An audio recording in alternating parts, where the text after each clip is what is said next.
commencer la session rapidement, je vais donner la parole encore à Eric Orlet, qui a une bricole encore à nous raconter sur la fin de la session d'avant, et qui m'a promis de faire ça en 1 minute 30. Je déclenche le chrono, ça fait déjà 15 secondes que tu devrais parler. Viens donc Eric.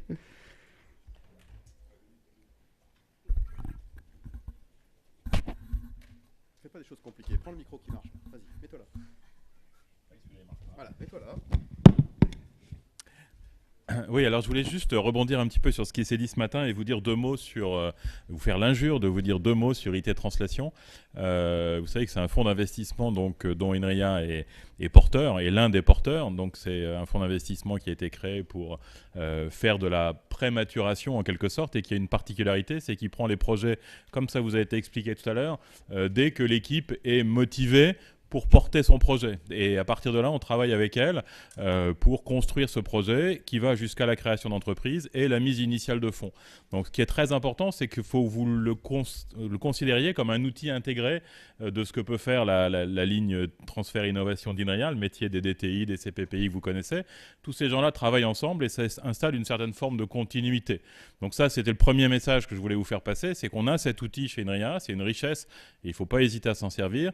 Et le deuxième message qui ressortait de cet exposé de ce matin très important, c'est que la motivation des équipes, c'est un point clé.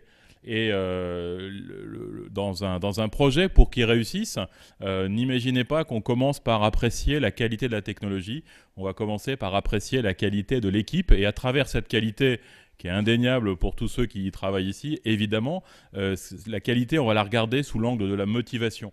Il faut que vous soyez vraiment motivé à cette démarche très spéciale qui est de quitter le monde de la recherche, totalement ou partiellement, pour aller s'investir dans un monde d'entreprise. C'est un autre modèle, et vous avez eu une description tout à l'heure que j'ai trouvée tout à fait parfaite de ce lent cheminement intellectuel qui a amené un chercheur à se considérer comme le porteur d'un projet d'entreprise au bout d'un certain temps. Donc voilà, c'est pas honteux, c'est une démarche, et si vous êtes motivé, il y a tout ce qu'il faut pour vous accompagner, vous aider dans les meilleures conditions qui soient pour créer ces entreprises. Donc voilà, hier je vous ai cassé les oreilles un peu avec les brevets, aujourd'hui avec IT Translation, je vous promets que je réfléchis à ce dont je vous parle demain. Bon, merci Eric. Donc si l'un d'entre vous a besoin d'un chèque de 10 millions d'euros pour créer l'entreprise, il a un petit bureau à côté, il tiendra permanence. Voilà, vous n'avez qu'à lui demander. Alors, on va attaquer la session du jour qui s'intitule, on va dire, interaction de nos activités avec les SHS. Alors, c'est assez vaste comme chose. J'ai mis une petite phrase issue du plan stratégique qui signale bien qu'en fait, on a l'objectif de travailler de plus en plus avec les sciences humaines pour régler les défis de la société, etc. Alors, avec Pascal, on avait fait, surtout Pascal, on avait fait une recherche au sein des équipes INRIA, et en fait on a déjà quand même beaucoup d'interactions avec les SHS, donc on n'a pas à rougir de ça, mais effectivement il faut peut-être qu'on structure un petit peu. Donc là vous allez voir quelques exemples d'interactions avec les SHS, et vous verrez que c'est assez large. Alors avant de faire ça, moi aussi je vais en profiter pour vous donner deux mots, pour vous parler d'un truc dont vous avez entendu parler, au moins dans l'appel d'offres des ADT cette année. Alors comme dans ce qui va se présenter derrière, vous allez en entendre parler d'une ADT dite Focus, et puis hier vous avez entendu parler de celle sur Poppy. Je vais vous rappeler rapidement, vous avez dû faire passer ça dans la présente, qu'est-ce que c'est que ce nouveau dispositif qui est apparu dans l'appel d'offres ADT. Éventuellement, comme ça, vous pourrez me poser des questions à la pause. Donc l'idée, c'est qu'on a plein d'ADT, c'est mon petit bocal là, et puis c'est d'en prendre quelques-unes. Alors l'idéal, ça serait de les prendre toutes comme ça, et puis de lui laisser un petit peu plus de champ, essayer de libérer un petit peu des espaces, de manière à pouvoir, on va dire, aller plus vite. Alors, comment on les sélectionne ? La première chose, c'est chercher des ADT où on a l'impression que dans un très court terme, parce que normalement toutes les ADT sont importantes, on peut avoir un impact sur la recherche, l'image de la société, l'image d'INRIA, le transfert, les sociétés, enfin voilà, vraiment quelque chose où on pense qu'en 2 ans, on peut avoir l'effet rapidement. Il nous faut des conditions de l'aéronautique, un leader motivé, une prise de risque dans l'ADT, de la rupture dans ce qu'on veut faire. Et puis les moyens de la réussite, ça a été un petit peu évoqué, c'est pas donner plus d'ingénieurs ou autre chose que ça, mais c'est surtout de mettre autour du porteur de l'ADT des moyens qui d'habitude on met un peu plus de temps à mobiliser, qui peut être de la com, de l'aide pour monter des consortiums, tout ce qu'on veut. Voilà. Donc c'est un petit peu ça. Rapidement, chaque ADT aura, par rapport à une ADT standard, un vrai comité de suivi, c'est-à-dire des gens qui aident le chercheur à régler tous les autres problèmes que ceux technologiques. Alors c'est vraiment du suivi, le chef il est toujours là, vous voyez ici, c'est le pilote dans la voiture, c'est bien le chercheur. Mais autour de lui, on va essayer de mettre une équipe qui tous les mois ou tous les mois et demi fait le point avec lui pour savoir qu'est-ce qu'on peut déblayer dans le terrain pour essayer d'aller plus vite que ce qu'on peut faire d'habitude, plutôt que faire une ADT, puis dans les 6 derniers mois se poser la question comment on va essayer de faire le levier autour de ça. Donc comme je ne veux pas prendre trop de temps, je vais m'arrêter là, mais si vous avez des idées sur le dispositif, sachant que c'est intégré à la campagne ADT standard, c'est-à-dire quand vous faites une demande d'ADT, vous pouvez dire que vous aimeriez bien bénéficier du dispositif Focus, mais ce qui ne vous enlève pas du tout de la campagne normale. D'ailleurs, cette année, on a eu 6 propositions d'ADT Focus, 3 ont été gardées, et une a été transformée, enfin pas transformée, a été acceptée en ADT standard, c'est-à-dire qu'on ne met pas le comité de pilotage, tout simplement parce qu'on n'a pas les moyens d'en mettre trop, des comités de pilotage. Si on veut qu'ils fonctionnent, il faut quand même qu'on ait des gens mobilisés. Et donc, on va dire c'est complémentaire de la dispositif d'ADT standard. Les 3 qui ont été lancés cette année, vous avez entendu parler hier de Poppy. Tout à l'heure, je vais passer la parole, vous allez entendre parler de Cronlab. Et puis, ce ne sera pas présenté aujourd'hui, mais vous en avez déjà entendu parler. C'est autour de Sofa, où il y a un objectif donc, de porter Sofa en salle d'opération. Donc, et vraiment, effectivement, là, on voit très bien l'objectif en 2 ans. Voilà, je voulais juste faire un petit mot sur ce que c'était que ce dispositif que vous avez dû lire dans l'appel d'offres. Peut-être vous en avez entendu parler un petit peu dans les CP, mais vous peut-être avoir des questions à me poser sur le dispositif, qu'est-ce qu'il a de particulier. Ça reste une ADT standard, on va dire, pour ce qui est de la partie développement, mais on ajoute le côté, on va dire, soutien, autre que par des moyens technologiques. Et on peut, hélas, pas affecter ce genre de moyens à l'ensemble des 60 ADT par an à peu près qui sont en fonction. Il y en a à peu près une soixantaine, 30 à 40 par an de nouvelles. Et puis comme elles durent 2 ans, en gros, on a une quantité d'ADT qui fonctionne en parallèle d'une centaine. Alors aujourd'hui, autour des SHS, vous allez avoir un premier exposé à 3 voix. Donc c'est pour vous montrer qu'effectivement, il peut y avoir différents aspects autour d'un même projet, autour des approches des SHS dans la mise en œuvre des collectes participatives. Donc ça, c'est quelque chose que vous avez entendu parler dans les Smart Cities aussi. Là, vous aurez 3 personnes, Isabelle Crissement, Vassili Rivron et Romain Rouvroy. Et donc là, vous allez voir un petit peu comment se coordonnent des choses entre un chercheur en SHS, Vassili, des gens qui font des protocoles, des gens qui font des logiciels de capture, du logiciel, de l'informatique, enfin bref, tout ça en un programme à peu près cohérent. Vous allez ensuite avoir un exposé de Fabien Grandon qui va vous expliquer comment il a mis en place un LabCom. Donc un LabCom, vous savez, c'est des projets soutenus par l'ANR pour faire un labo commun. Donc il va vous expliquer qu'est-ce que ça veut dire un labo commun au sens là avec une PME. Et c'est autour aussi d'aspect SHS. Et puis vous aurez encore un dernier aspect où tout le monde verra bien effectivement l'importance pour les sciences humaines et puis pour la société. C'est tout ce qui est autour du système de vote électronique. Voilà, par Véronique Courtier. Voilà la petite session. Donc je vais tout de suite passer la parole à mes 3 premiers orateurs. Je ne sais pas dans quel ordre ils vont parler. Pour travailler là-dessus. Donc pour ce qui est des ADT Focus, si vous avez des questions, ce sera plutôt à la pause parce qu'on a déjà pris un petit peu de retard. Alors, je vais vous basculer sur votre présentation. C'est ça, hein? Hop là.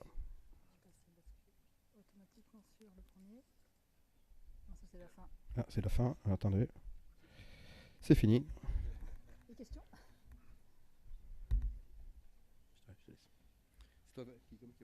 C'est moi qui suis en charge de l'introduction, donc c'est bon là, je sais pas.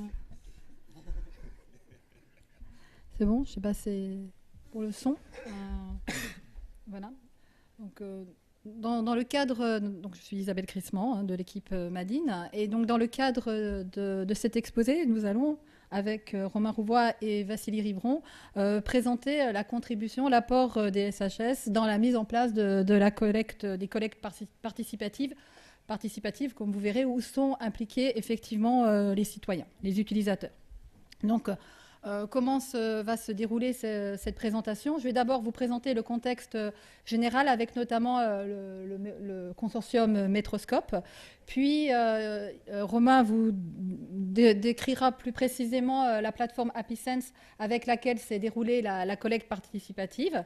Et puis Vassili, donc, qui est notre sociologue et anthropologue, commentera de son point de vue, donc du point de vue SHS, les résultats d'une des campagnes qu'on a réalisées avec notamment HappySense, la campagne pratique sur les pratiques culturelles de l'usage de l'informatique connectée. Donc tout d'abord, juste pour présenter le contexte, je ne vais pas vous abreuver de chiffres, c'est pas l'objectif, c'est juste pour illustrer l'évolution importante de l'Internet. Donc vous voyez notamment au niveau des souscriptions de smartphones, c'est tiré d'une étude d'Ericsson, on voit effectivement qu'environ 2 millions de souscriptions smartphones, il est prévu d'ici 2019-2020, 5-6 millions de souscriptions. Donc on n'a pas forcément un pour un, mais ça peut vous donner le nombre d'utilisateurs de mobile d'ici 2020. Donc vous verrez que justement ce qu'on a mesuré peut être effectivement important, intéressant. Donc dans ce cadre où effectivement Internet évolue très vite, il y a vraiment un besoin de comprendre ce qui se passe, de comprendre les évolutions, de comprendre les limites pour tous les différents acteurs de la communauté Internet, que ce soit au niveau des chercheurs, des fournisseurs de contenu, des entreprises, comprendre des limitations pour proposer éventuellement de meilleures applications, de meilleurs protocoles et de meilleurs algorithmes, de pouvoir aussi identifier les aspects problèmes de la vie privée. Vous avez pu voir récemment avec les différentes affaires Snowden notamment que c'est un sujet assez crucial. Donc vie privée, sécurité, différentes menaces. De pouvoir aussi, de ce fait, anticiper les tendances, de pouvoir avoir des sortes de patterns prédictifs qui vont nous permettre de pouvoir avoir une idée de l'usage des nouveaux devices. Alors, il y a effectivement les chercheurs et les compagnies, les entreprises d'un côté, mais il y a aussi la société civile. Donc c'est là aussi que la partie sciences sociales intervient. Donc société civile, régulateurs, politiques, puisque INRIA, ne serait-ce... Et souvent, on demande souvent à l'INRIA de produire des rapports, notamment pour des parlementaires, dans le cadre de missions. Donc cette vision de compréhension, effectivement, de l'Internet qui devient de plus en plus complexe, hétérogène et qui évolue très vite, donc nécessite d'avoir un endroit, un lieu qui est pas forcément, qui peut être virtuel, mais en tout cas un lieu. On va pouvoir publier des résultats qui soient le plus neutres, je ne sais pas si on verra, mais en tout cas, on peut avoir un esprit critique, neutre, avec essayer que ce soit le moins biaisé possible, de pouvoir aussi fournir des outils de mesure, des méthodes pour pouvoir faire de la métrologie, de la mesure, et également après des analyses récoltées, enfin obtenues suite aux données qui sont collectées. D'avoir aussi ensuite fournir, et ça je pense que c'est vraiment important pour la communauté recherche en particulier, d'avoir des données qui soient en accès, open, anonymisées, mais aussi pour la société civile, si on arrive à les agréger, à les présenter et à pouvoir avoir une vision de ces résultats. Donc c'est pour avoir ces résultats effectivement désirés, c'est cette idée qui a donné naissance à Metroscope, qui sera un observatoire critique. J'insiste bien sur cette notion d'observatoire critique. Je pense que Vassili aussi pourra revenir dessus. Donc c'est un consortium, donc Metroscope, c'est donc un observatoire scientifique de l'Internet, multidisciplinaire. Donc je reviendrai effectivement sur cette notion de multidisciplinarité qui implique effectivement des scientifiques de sciences numériques, en computer science, et puis des personnes scientifiques aussi, mais en sciences sociales.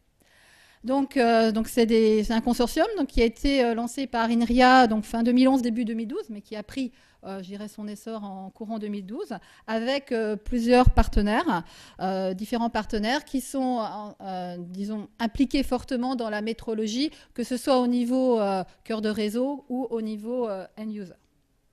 Donc l'objectif, c'est vraiment de créer une plateforme nationale à grande échelle qui puisse permettre effectivement apporter à des personnes, à des chercheurs, à des scientifiques en informatique, en numérique, des outils pour améliorer la recherche, notamment pour proposer de nouvelles architectures, de nouveaux protocoles, de nouveaux algorithmes pour dépasser les limites qui existent ou qui vont exister dans des années vraiment très proches.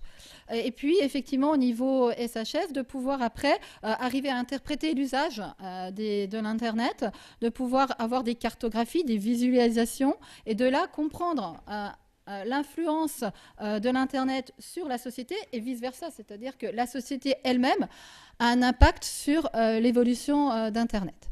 Donc, pour Metroscope, donc c'est dans ce cadre-là qu'intervient effectivement l'enquête pratique, qui est un des premiers projets qui a été réalisé donc à large échelle dans le cadre de Metroscope, donc pour étudier donc, plus particulièrement l'influence du mobile sur la société, et avec une approche originale, qui est une approche de crowdsourcing, avec notamment la plateforme HappySense. Donc là, je vais laisser la parole à Romain, qui va vous présenter déjà cette plateforme HappySense et le concept de crowdsourcing. Ok, donc pour pouvoir vous parler de la technologie et de la plateforme AppySense, je vais revenir sur un chiffre. Ce chiffre, c'est 70 millions. Ce chiffre n'est pas une prédiction, c'est une réalité. Et ce chiffre, ça correspond au nombre de souscriptions, au nombre d'abonnements actifs en 2013 en France pour ce qui est des téléphones mobiles. Okay, donc c'est les chiffres fournis par l'ARCEP. Et ça a été le fondement de nos travaux autour d'AppySense. On s'est dit, bah, tiens, si on nous met à disposition 70 millions de processeurs, 70 millions de machines, qu'est-ce qu'on peut construire comme système, si possible intelligent, qui s'appuie sur cette foule d'équipements. Et donc, un exemple de système qu'on peut concevoir, c'est un système de crowd-sensing. Comme son nom l'indique, le crowd-sensing, ça combine à la fois la foule et des capacités de sensing, donc de collecte de données. Alors, ces capacités de collecte de données, elles nous sont facilitées par l'émergence des smartphones. Vous n'êtes pas sans le savoir que les smartphones actuels embarquent de nombreux capteurs, plus qu'on ne peut le croire même. Et en fin de compte, si on se positionne dans le contexte où tous ces capteurs nous sont mis à disposition, de la communauté scientifique, bah, qu'est-ce qu'on peut concevoir comme système avec ça? Alors, le crowd-sensing, ça consiste en fin de compte à soulever des foules en fin de compte pour pouvoir réussir un objectif particulier qui est de la collecte de données. Alors, il y a différentes formes de collecte de données, différentes natures de données qu'on peut collecter. Et dans le crowd-sensing, on va retrouver deux typologies différentes de collecte de données, ce qu'on appelle des collectes participatives, donc des collectes où on va vraiment impliquer l'usager, l'utilisateur dans la collecte en lui demandant de réaliser des actions particulières. Alors, on l'a vu un petit peu ce matin dans la présentation ce matin, ça peut être de prendre des photos typiquement. Donc là, l'usager va être actif dans cette collecte, ou des collectes dites opportunistes, où là, on va demander à l'utilisateur de garder son téléphone dans sa poche et le téléphone va travailler pour lui. Donc aucune action de sa part n'est nécessaire. Alors, des exemples de crowd-sensing ou de mobile crowdsourcing, comme on peut aussi l'entendre dans l'état de l'art, il y en a différents. Vous en connaissez probablement certains. Parmi ces exemples, on peut citer l'initiative OpenSignal, qui est une initiative qui permet en fin de compte de mesurer par les usagers quelle est la qualité de l'accès au réseau GSM notamment, pour les différents opérateurs qu'on a en France. Et donc, on mesure sur le terrain, en utilisant la foule, la qualité telle qu'elle est perçue par les usagers. On ne va pas se reposer sur les données fournies par les différents opérateurs, mais on va demander vraiment aux usagers de dire bah, « tiens, moi je me trouve à tel endroit, est-ce que je capte bien tel ou tel réseau ?» Donc, pour pouvoir faire ce genre de mesure, bah, typiquement, on s'aperçoit que sur les téléphones, on a des capteurs de GPS qui vont nous permettre de savoir l'endroit où on se trouve, et puis on a une interface réseau qui nous permet aussi de faire un certain nombre de mesures. Un autre exemple qui est là, un exemple de collecte participative, c'est une start-up lilloise qui s'intéresse en fin de compte à faire du crowdsourcing en utilisant les téléphones et dans le contexte particulier de la vérification de produits, d'exposition de produits, par exemple dans les magasins. Donc typiquement, elle met à disposition des usagers des applications mobiles qui permettent en fin de compte aux gens, à n'importe qui, de pouvoir vérifier que le produit Coca-Cola est bien en tête de gondole chez Auchan. Et donc, elle va demander à la foule de pouvoir vérifier dans les différents magasins Auchan, est-ce que les produits Coca-Cola sont bien en tête de gondole. Et du coup, la marque Coca-Cola, derrière, peut vérifier que l'investissement qu'elle a fait pour mettre son produit en tête de gondole est bien assuré. Donc là, on va utiliser différents jeux de capteurs où on va utiliser typiquement l'appareil photo et là aussi, par exemple, le GPS. Une dernière catégorie de mesures de collecte de données qu'on peut retrouver actuellement est liée en fait au fait que nos téléphones ne sont plus juste des entités isolées, mais des entités connectées. Et un téléphone se connecte à beaucoup de types de capteurs différents là aussi. Et donc, il est possible, à partir de ces connexions, de pouvoir rapatrier des données qui ne sont pas nécessairement fournies par les capteurs de base du téléphone. Et donc là, on a tout un large éventail d'applications qui vont émerger, notamment dans le domaine du Quantify Self, mais aussi dans le domaine de la santé pour pouvoir vérifier un certain nombre d'indicateurs de bonne santé et de pouvoir remonter des informations à différents types de praticiens. Donc, toutes ces applications, en partie, existent ou sont en cours de déploiement, mais elles requièrent un effort de développement non négligeable, en fin de compte, pour pouvoir d'une part développer l'application en soi, pour pouvoir prendre en compte un certain nombre de préoccupations qui sont assez critiques dans ces applications. On a parlé de vie privée, on peut parler de sécurité, on peut parler de consommation énergétique, et requiert aussi pas mal d'efforts pour pouvoir justement soulever cette foule et pouvoir avoir la masse d'informations qui est critique pour pouvoir faire des analyses derrière. Donc AppySense, en fin de compte, c'est une plateforme qui permet de rendre cette tâche de collecte de données beaucoup plus simple pour les scientifiques. Donc c'est une plateforme qui a été conçue dès le départ pour essayer de faire en sorte que cette démarche soit la plus simple pour des scientifiques, qu'ils soient informaticiens ou non. Et ce qui est derrière, en fin de compte, c'est une infrastructure qui est basée dans le cloud. Donc une infrastructure avec un environnement totalement en ligne. Le scientifique se connecte depuis son navigateur sur notre site. Et puis à partir de là, il va commencer à décrire quel est le type de données qu'il souhaite collecter, en donnant un certain nombre de propriétés, en décrivant la nature des données dont il a besoin. Et une fois qu'il a fait cette description de sa collecte de données, eh bien, il va la transmettre à notre plateforme. Et donc cette plateforme, elle se charge de faire le lien avec la population, avec la société, pour pouvoir proposer aux usagers qui le souhaitent, en fin de compte, de participer à cette collecte de données. Donc là, il y a une démarche vraiment participative des membres de la société qui vont s'enregistrer en disant moi j'ai envie de participer à tel type de collecte. Et donc, à partir de là, ils vont récupérer la description de la collecte à réaliser. Et selon que c'est une collecte participative ou opportuniste, ils vont être plus ou moins impliqués de manière explicite dans la collecte des données. Une fois que ces données sont collectées, on va pouvoir remonter les données et puis on va pouvoir avoir différentes exploitations. Donc là aussi, l'approche cloud avec la mise à disposition d'un nombre de ressources potentiellement infinies aux scientifiques va permettre de faire des exploitations plus ou moins poussées des données. Et puis là, on va retomber sur des exploitations type ouverture des données avec des sites en open data, avec des API particulières. La possibilité de visualiser ces données avec différents types de cartographie plus ou moins complexes. Et la possibilité aussi de donner du feedback aux utilisateurs, donc de pouvoir justement leur rendre leurs données de manière à ce qu'ils aient conscience, en fin de compte, des données qu'ils partagent.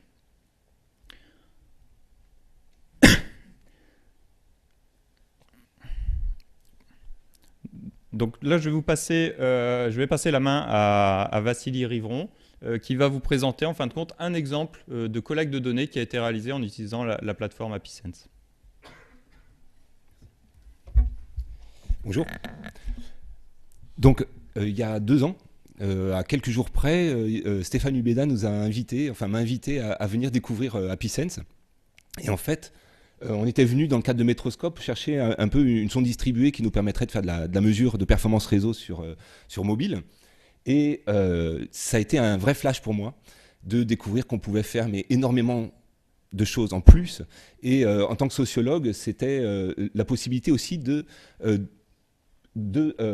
travailler avec un type de matériau qu'on n'a jamais manipulé auparavant, c'est-à-dire, alors je viens de la sociologie de la culture, et dans ce domaine-là, tout ce qui concerne la quantification passe par la déclaration, c'est-à-dire par des enquêtes, par questionnaire, et là tout d'un coup on avait la possibilité de mesurer un certain nombre d'activités dans le domaine culturel, mais pas seulement évidemment.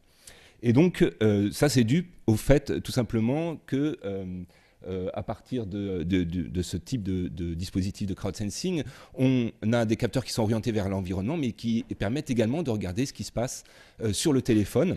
Et donc, ça aboutit à une enquête pratique culturelle et usage de l'informatique connectée qui utilise AppySense.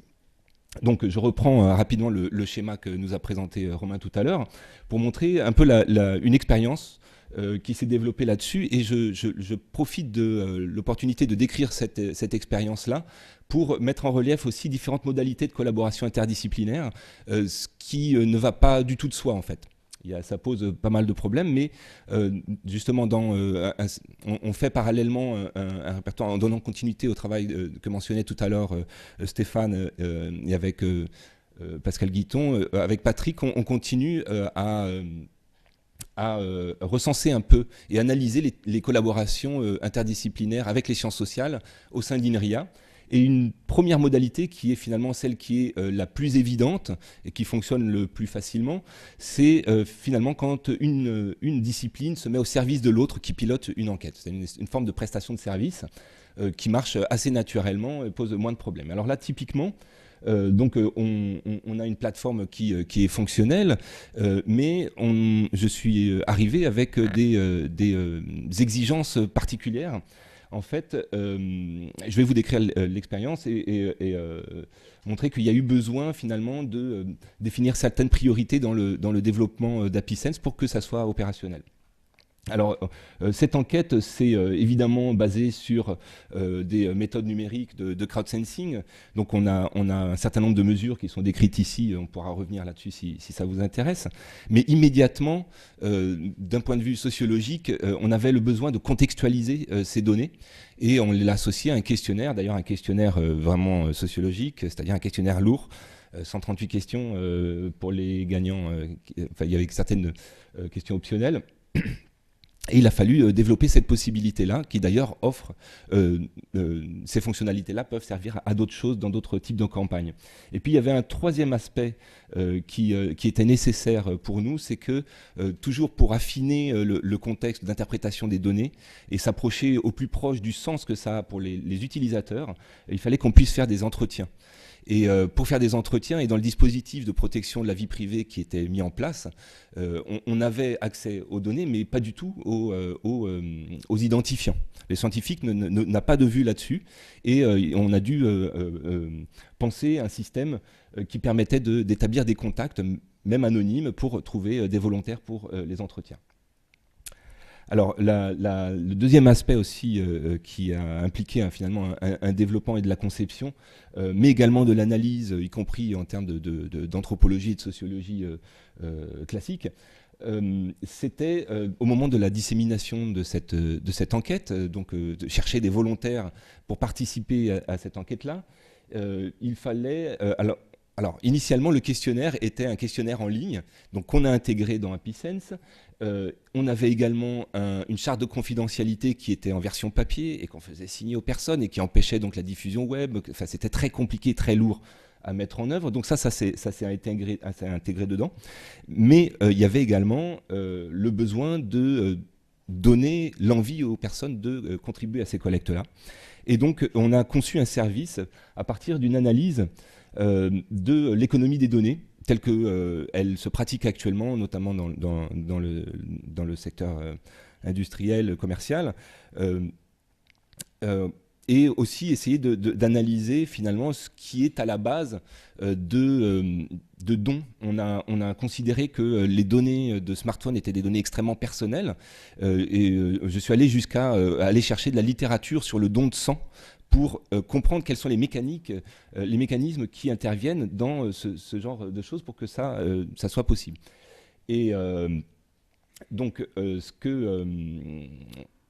qu'on a fait, oui, on a également passé par l'analyse, par exemple, d'actes militants ou d'actes désintéressés, etc. Et ça aboutit à la conception d'une petite interface donc la première version de notre enquête, puisqu'on a fait plusieurs vagues. La première version, la personne installait l'application. Une fois qu'elle avait installé l'application, eh bien, il ne se passait plus rien, elle n'avait rien sur son écran. Et c'était quelque chose qui nuisait profondément à la participation au volontariat. Et donc on a conçu un service gratuit en échange des données. Mais au lieu que ça soit un jeu ou quelque chose qui nous fait oublier finalement qu'on est en train de pomper de la donnée, on restitue ces données-là. Donc ça rentre dans un double mouvement que vous connaissez certainement. D'une part, le Quantified Self, donc qui est très appliqué dans le domaine de la santé ou du sport, mais aussi le mouvement MyData qui encourage finalement les organisations qui pompent de la donnée à les restituer aux utilisateurs et les restituer y compris avec une valeur ajoutée, c'est-à-dire une forme de traitement synthétique. Donc on a développé cette application qui reste encore très précaire, c'est-à-dire que le service n'est pas poussé, il faut qu'on mette encore un peu de ressources dedans si on veut que ça soit très enfin, il y a beaucoup de choses à faire potentiellement dessus, mais ça a fait une vraie différence dans le recrutement de volontaires. Alors là, je vous restitue rapidement quelques éléments sur les campagnes qu'on a mis de dissémination de l'enquête pratique culturelle et usage de l'informatique connectée. Et là, vous avez donc un graphique. Toutes les traces que vous avez à l'horizontale, ce sont finalement des volontaires qui s'inscrivent. Donc on a le début de campagne tout en haut, tout en bas à gauche. et donc des volontaires qui restent dans la durée. On a des gens qui sont restés depuis le début, depuis la première version. On a pour certaines personnes plus d'1 an de données. Des volontaires désintéressés. Et là, on a donc une vague de recrutement. La petite carte, juste pour indiquer qu'on a lancé des campagnes dans différents secteurs en France.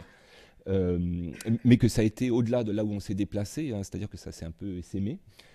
Bien sûr, c'est resté limité, pour plein de raisons qu'on pourra évoquer. Mais ce qui me semble intéressant de préciser ici, c'est que par rapport à toutes les études qu'on connaît sur les usages des smartphones et qui utilisent un peu des méthodes comparables, la grosse différence avec AppySense, c'est que ça se dissémine dans la nature et qu'on a la possibilité d'étudier les usages des smartphones sur les smartphones que les personnes ont déjà. Et alors que la plupart des études qu'on a repérées passent toujours par la distribution de smartphones, donc l'induction d'usage, et finalement ça produit des traces des fois qui sont potentiellement assez biaisées. Et donc voilà, vous voyez un petit peu, donc là je ne présente pas toutes les campagnes, il y en a juste 3, où on a 97 volontaires avec une composition démographique classique dans ce genre de campagne un peu bêta, c'est-à-dire on part autour de l'environnement académique, mais on a essayé de varier quand même un petit peu avec des filières très contrastées, entre infocom et informatique. C'est pas du tout le même type de profil, d'ailleurs masculin, féminin, symétriquement inversé. Mais surtout une diversité donc de marques de téléphone, de modèles, d'opérateurs télécoms et de versions Android. Alors, ça, c'était un peu l'occasion de vous présenter une première modalité de collaboration interdisciplinaire où finalement nos analyses des modèles économiques peuvent contribuer à réfléchir sur la façon de concevoir un système informatique et inversement comment nos besoins à nous en tant que sociologues pouvaient être pris en compte par les informaticiens. Une deuxième modalité qui me semble très importante de collaboration, mais qui semble important de mettre en œuvre, c'est d'élaborer collectivement des objets de recherche. Et donc ça, c'est un autre aspect de la chose. Alors, une première entrée pour cette collaboration-là, c'est de considérer les déterminations techniques des usages. En fait, on nous vend souvent des services. Alors, je peux faire référence, par exemple, à des campagnes publicitaires récentes qui nous vendent des super pouvoirs avec la 4G, ou des concepts, des choses qui sont plus conceptualisées, y compris dans le champ scientifique, comme l'ubiquité ou la dématérialisation. Eh bien, ça nous écarte parfois de la réalité de l'expérience des utilisateurs. C'est souvent des projets ou des valeurs. Et en fait, une des pistes sur lesquelles on travaille, c'est d'analyser cette expérience à travers l'idée que c'est un système de contraintes qu'il faut aborder. Et là-dessus, la compétence des informaticiens dans l'analyse des performances réseau ou la prise en compte de la consommation d'énergie ou tous ces paramètres que l'on sait modéliser dans les sciences informatiques, eh bien, peuvent s'articuler avec les traces qu'on a collectées. Alors là, on a un exemple très simple. On prend 2 utilisateurs, d'ailleurs, qui sont restés assez longtemps dans notre enquête, sur plusieurs mois, et l'un a une tablette, l'autre un smartphone. La différence entre un smartphone et une tablette, elle est minime. C'est la taille de l'écran et l'accès ou pas à un réseau sans fil téléphonique et Internet. Et on voit immédiatement, alors que ce sont 2 tout petits paramètres sur le plan vraiment fonctionnel, qui font une grosse différence. Alors, ce que vous avez en bas, donc là, ce sont le nombre de sessions qu'on a discriminées en fonction de 3 seuils, d'accord, de durée. Et ce qu'on voit immédiatement, c'est qu'avec des terminaux très similaires, finalement, alors c'est quelque chose de très connu, mais dès qu'on va creuser derrière, on va pouvoir préciser tout ça. Mais ça saute aux yeux le fait que, tout simplement, sur un smartphone, les sessions longues sont quasiment absentes. Alors que sur une tablette, eh bien, les sessions longues sont beaucoup plus là, et le nombre de sessions très courtes, c'est-à-dire la zone bleu clair, là, c'est moins de 5 secondes.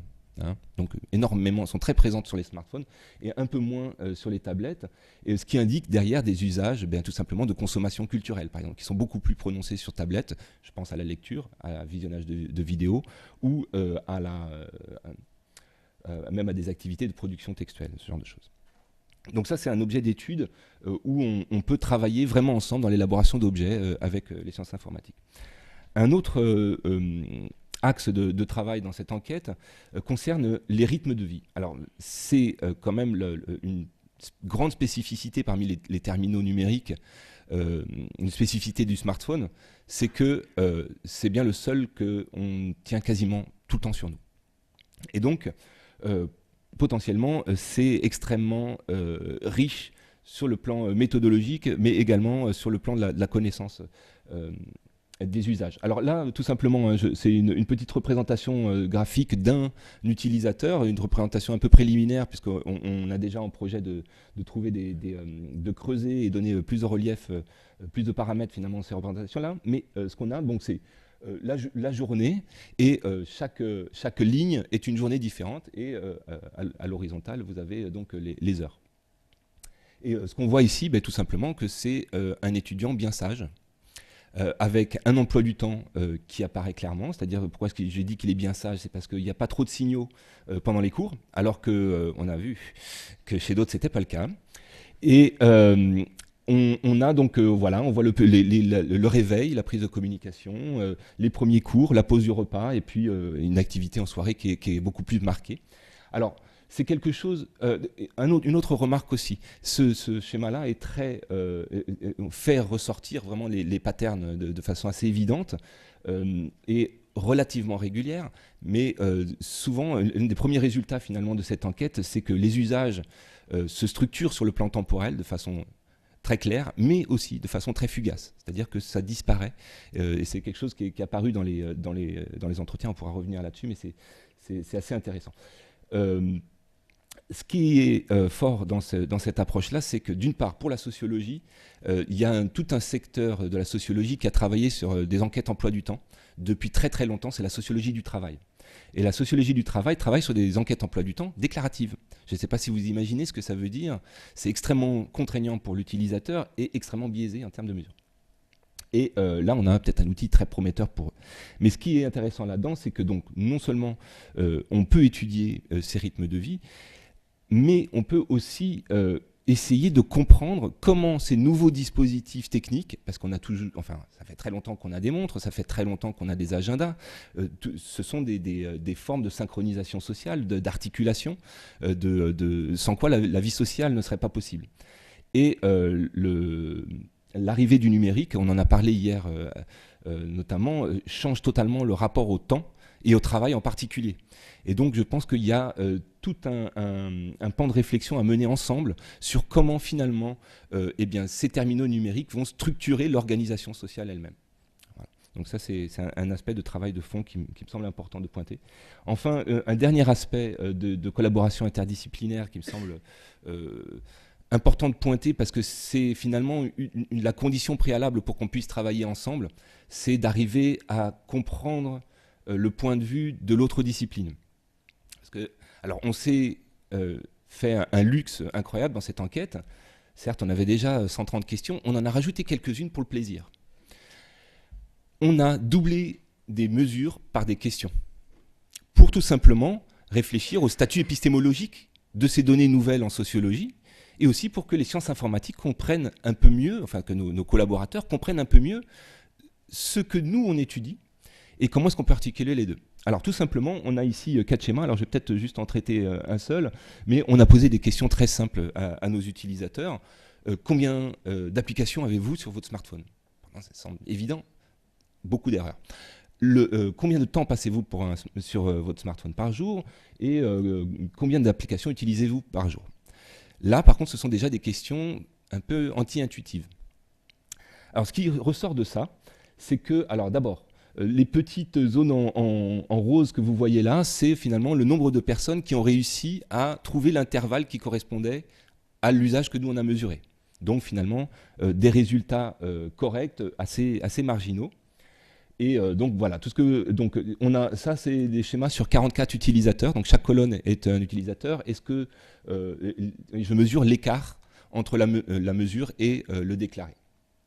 Et ce qui ressort d'une deuxième analyse de ça, c'est que non seulement il y a beaucoup d'erreurs, mais les erreurs sont en général sous-estimées.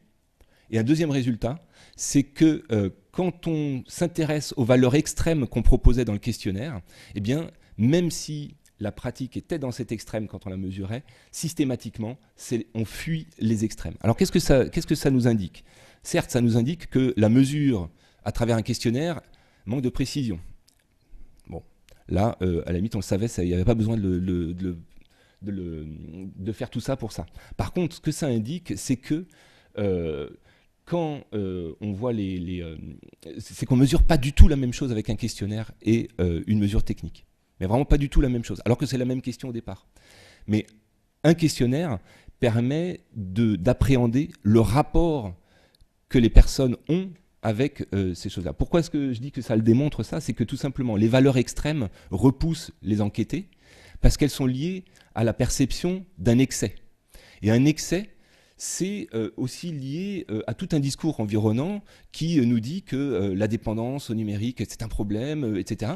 Et donc, c'est juste pour pointer le fait que le questionnaire et les méthodes des sciences sociales s'intéressent à l'aspect subjectif, à la perception et aux représentations que se font les usagers de leur pratique. Et la mesure ne l'appréhende pas du tout. C'est juste ça que je voulais pointer avec ces petits tableaux-là. Voilà. J'arrête ici pour l'instant. Romain va continuer à vous montrer les perspectives. Donc oui, Vassili vous a présenté un petit peu ce que, en tant que science informatique, on pouvait apporter aux sciences humaines et sociales, mais en fin de compte, ce dont on s'est aperçu, c'est que cette collaboration allait dans les deux sens et qu'au final, en discutant avec les sociologues, on a pris aussi conscience de manière beaucoup plus importante. On le savait un petit peu, mais là, ça a été beaucoup plus important dans nos développements, qu'il y avait un certain nombre d'aspects avec lesquels on ne pouvait pas trop jouer. Et qu'il fallait intégrer assez rapidement dans la plateforme. Alors on joue quelque part avec l'humain, on essaye de motiver des gens pour qu'ils participent aux expériences, pour qu'ils utilisent la plateforme et qu'ils contribuent à nos recherches. Et donc typiquement, des préoccupations comme le respect de la vie privée sont devenues prépondérantes très rapidement. Qu'est-ce qu'on peut mettre en place dans la plateforme pour faire en sorte que les données soient correctement exploitées ou qu'on puisse faire en sorte d'être le plus transparent possible sur cette exploitation des données et de pouvoir rendre confiance aux usagers sur la participation à ces types d'expériences.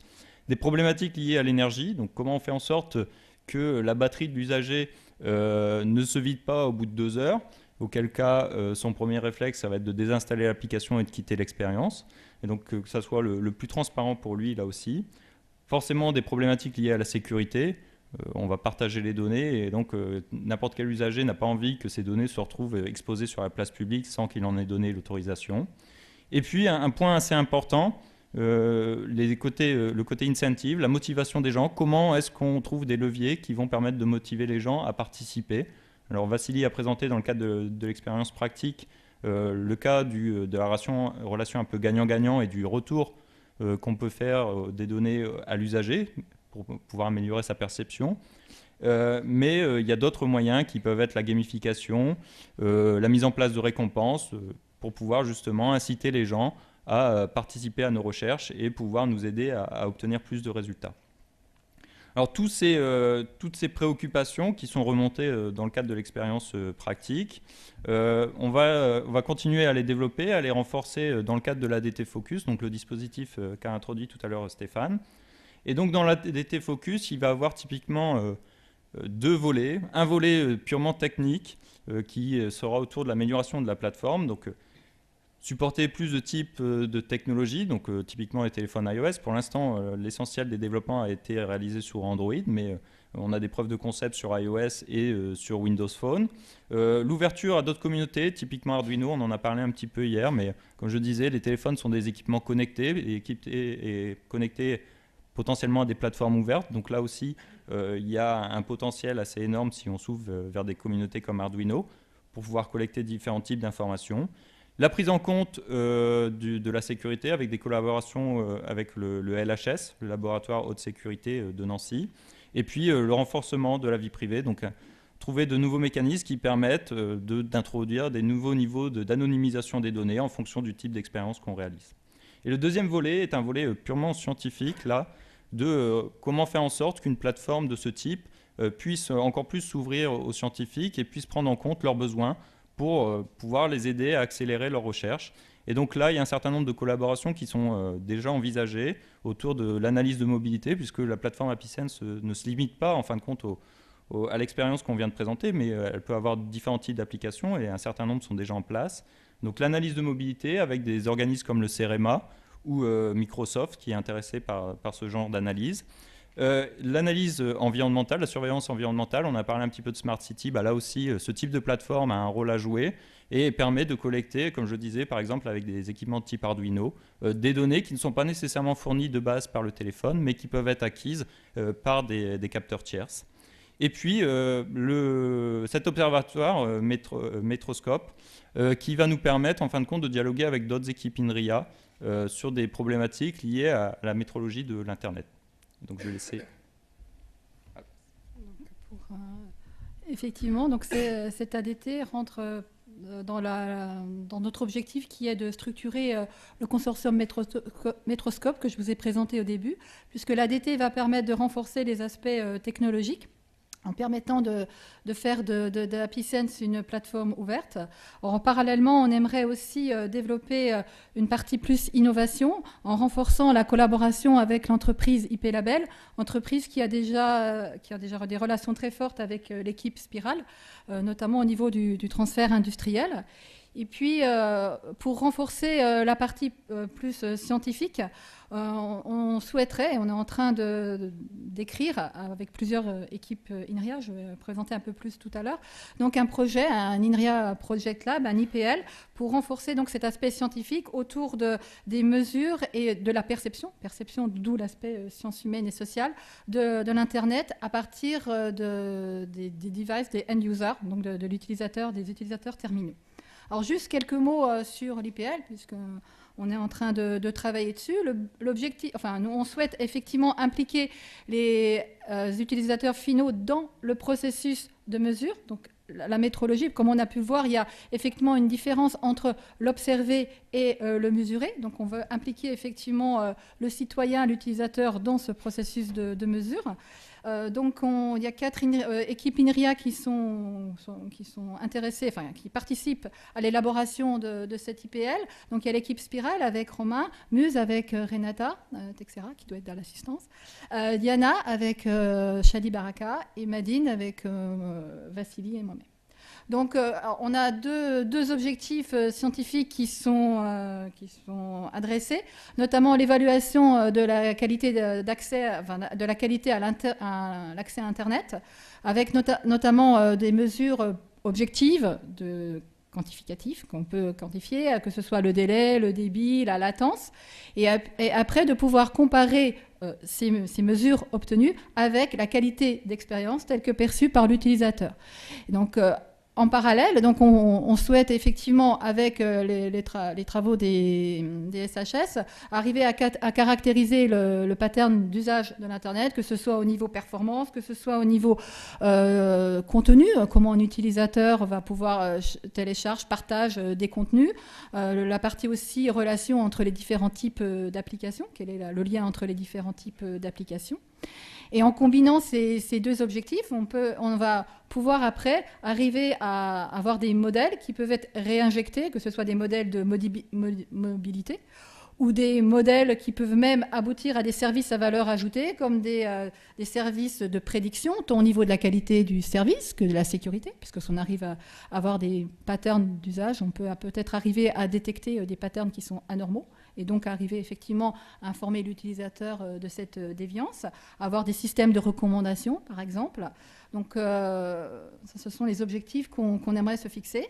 Et ce qu'on a pu également noter, et ce qui paraît également très intéressant, c'est que nous avons des objectifs qui sont, des caractéristiques communes avec un autre projet qui se trouve à INRIA Chili, sur le projet Akintun. Et on est actuellement en discussion, en relation avec les personnes du Chili pour voir comment on pourrait travailler ensemble, donc, dans le cadre de cette IPL.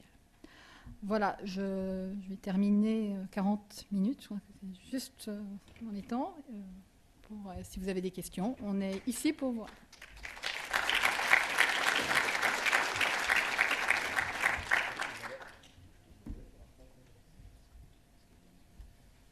Merci Isabelle, on va passer à la séance de questions.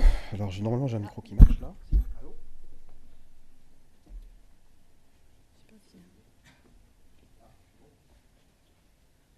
Oui, non ? Oui.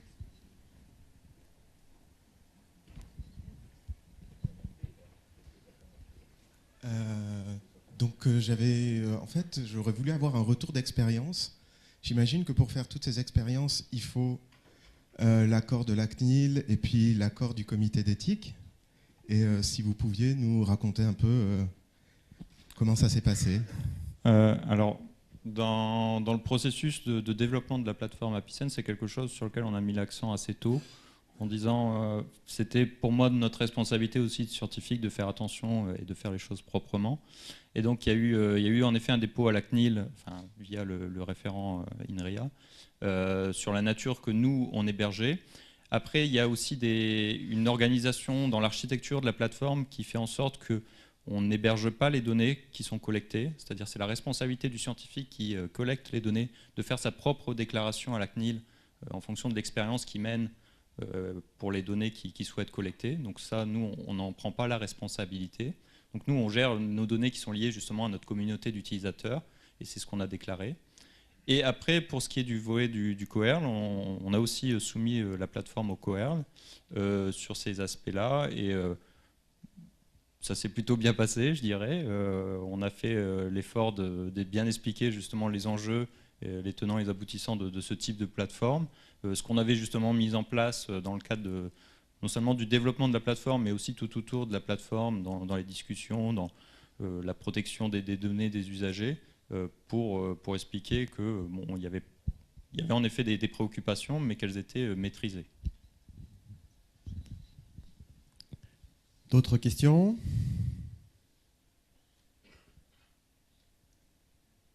Ouais.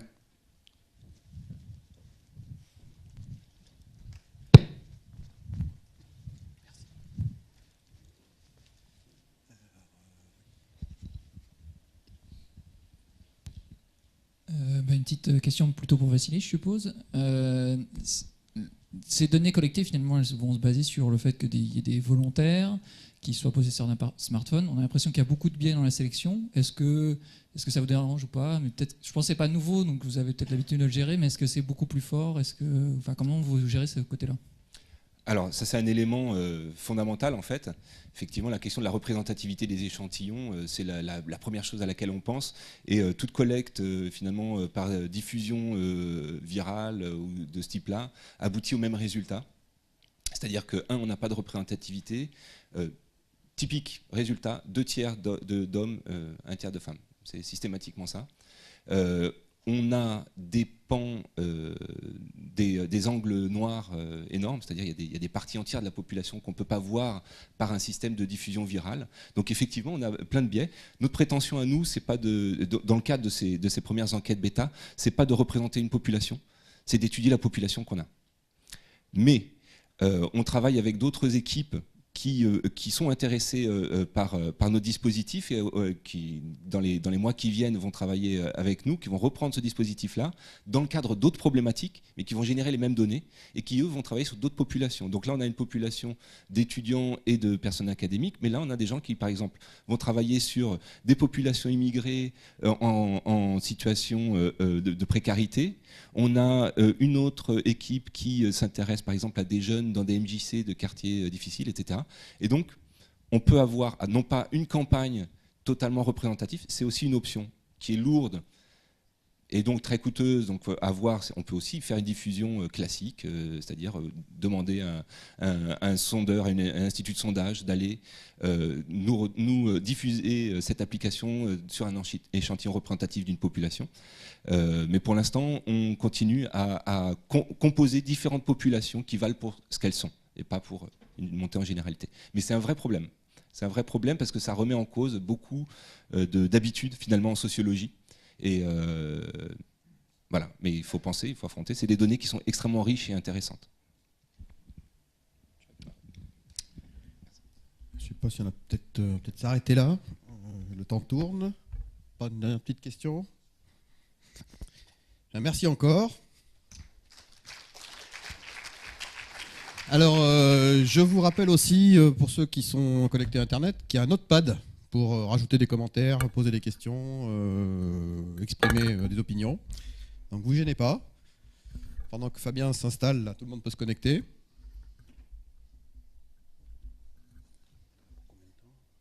Une heure. Alors, Fabien, on te laisse la parole.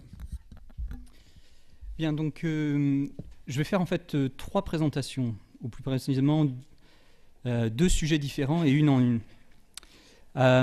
Parce qu'on m'a demandé de parler à la fois du W3C, c'est-à-dire de notre participation en tant qu'institut de recherche à cet organisme de standardisation, et un autre sujet qui est le programme des laboratoires communs de l'ANR, le LabCom, pour lequel on a eu un laboratoire accepté en début d'année qui s'appelle SMILC. Et donc je vais à la fois présenter ce programme à l'ANR, au cas où ça vous intéresse d'en monter un, et présenter le LabCom SMILC qu'on a monté dans ce programme.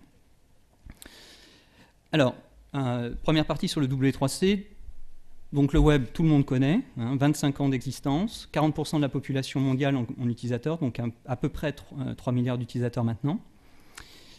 Un réseau de ressources qui impacte à peu près toutes nos activités. Mais c'est à la fois une architecture logicielle qui est standardisée et un objet complexe qui en émerge et pour lequel il y a besoin notamment de recherche et développement multidisciplinaire.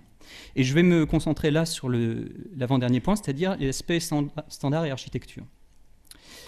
La standardisation de l'architecture du web se fait à travers un consortium, le W3C, qui a produit depuis 1994, date de sa création, environ 220 standards qui permettent au web de fonctionner. Certains sont traduits dans 55 langues et certains génèrent des visites, jusqu'à 8 millions de visites par jour sur le site du W3C. Et puis bien sûr, ça se fait en interaction avec un certain nombre d'autres organismes de standardisation. Qui est dans le consortium? Un certain nombre de membres fondateurs, dont l'INRIA, qui était là au départ, un certain nombre de bureaux qui sont déployés et maintenus par le W3C, et puis des membres qui participent activement à tous les standards. Et parmi ces membres, on compte des gens comme Stanford, MIT, la BBC, Google, IBM, donc un très très grand réseau d'acteurs.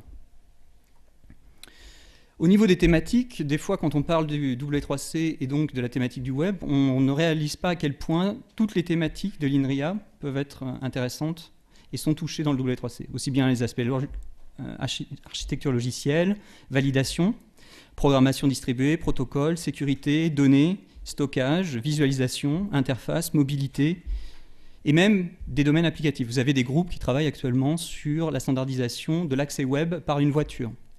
Et donc, on a à l'intérieur des constructeurs automobiles qui viennent participer. Dans le groupe de cryptographie, on trouve Gemalto, par exemple.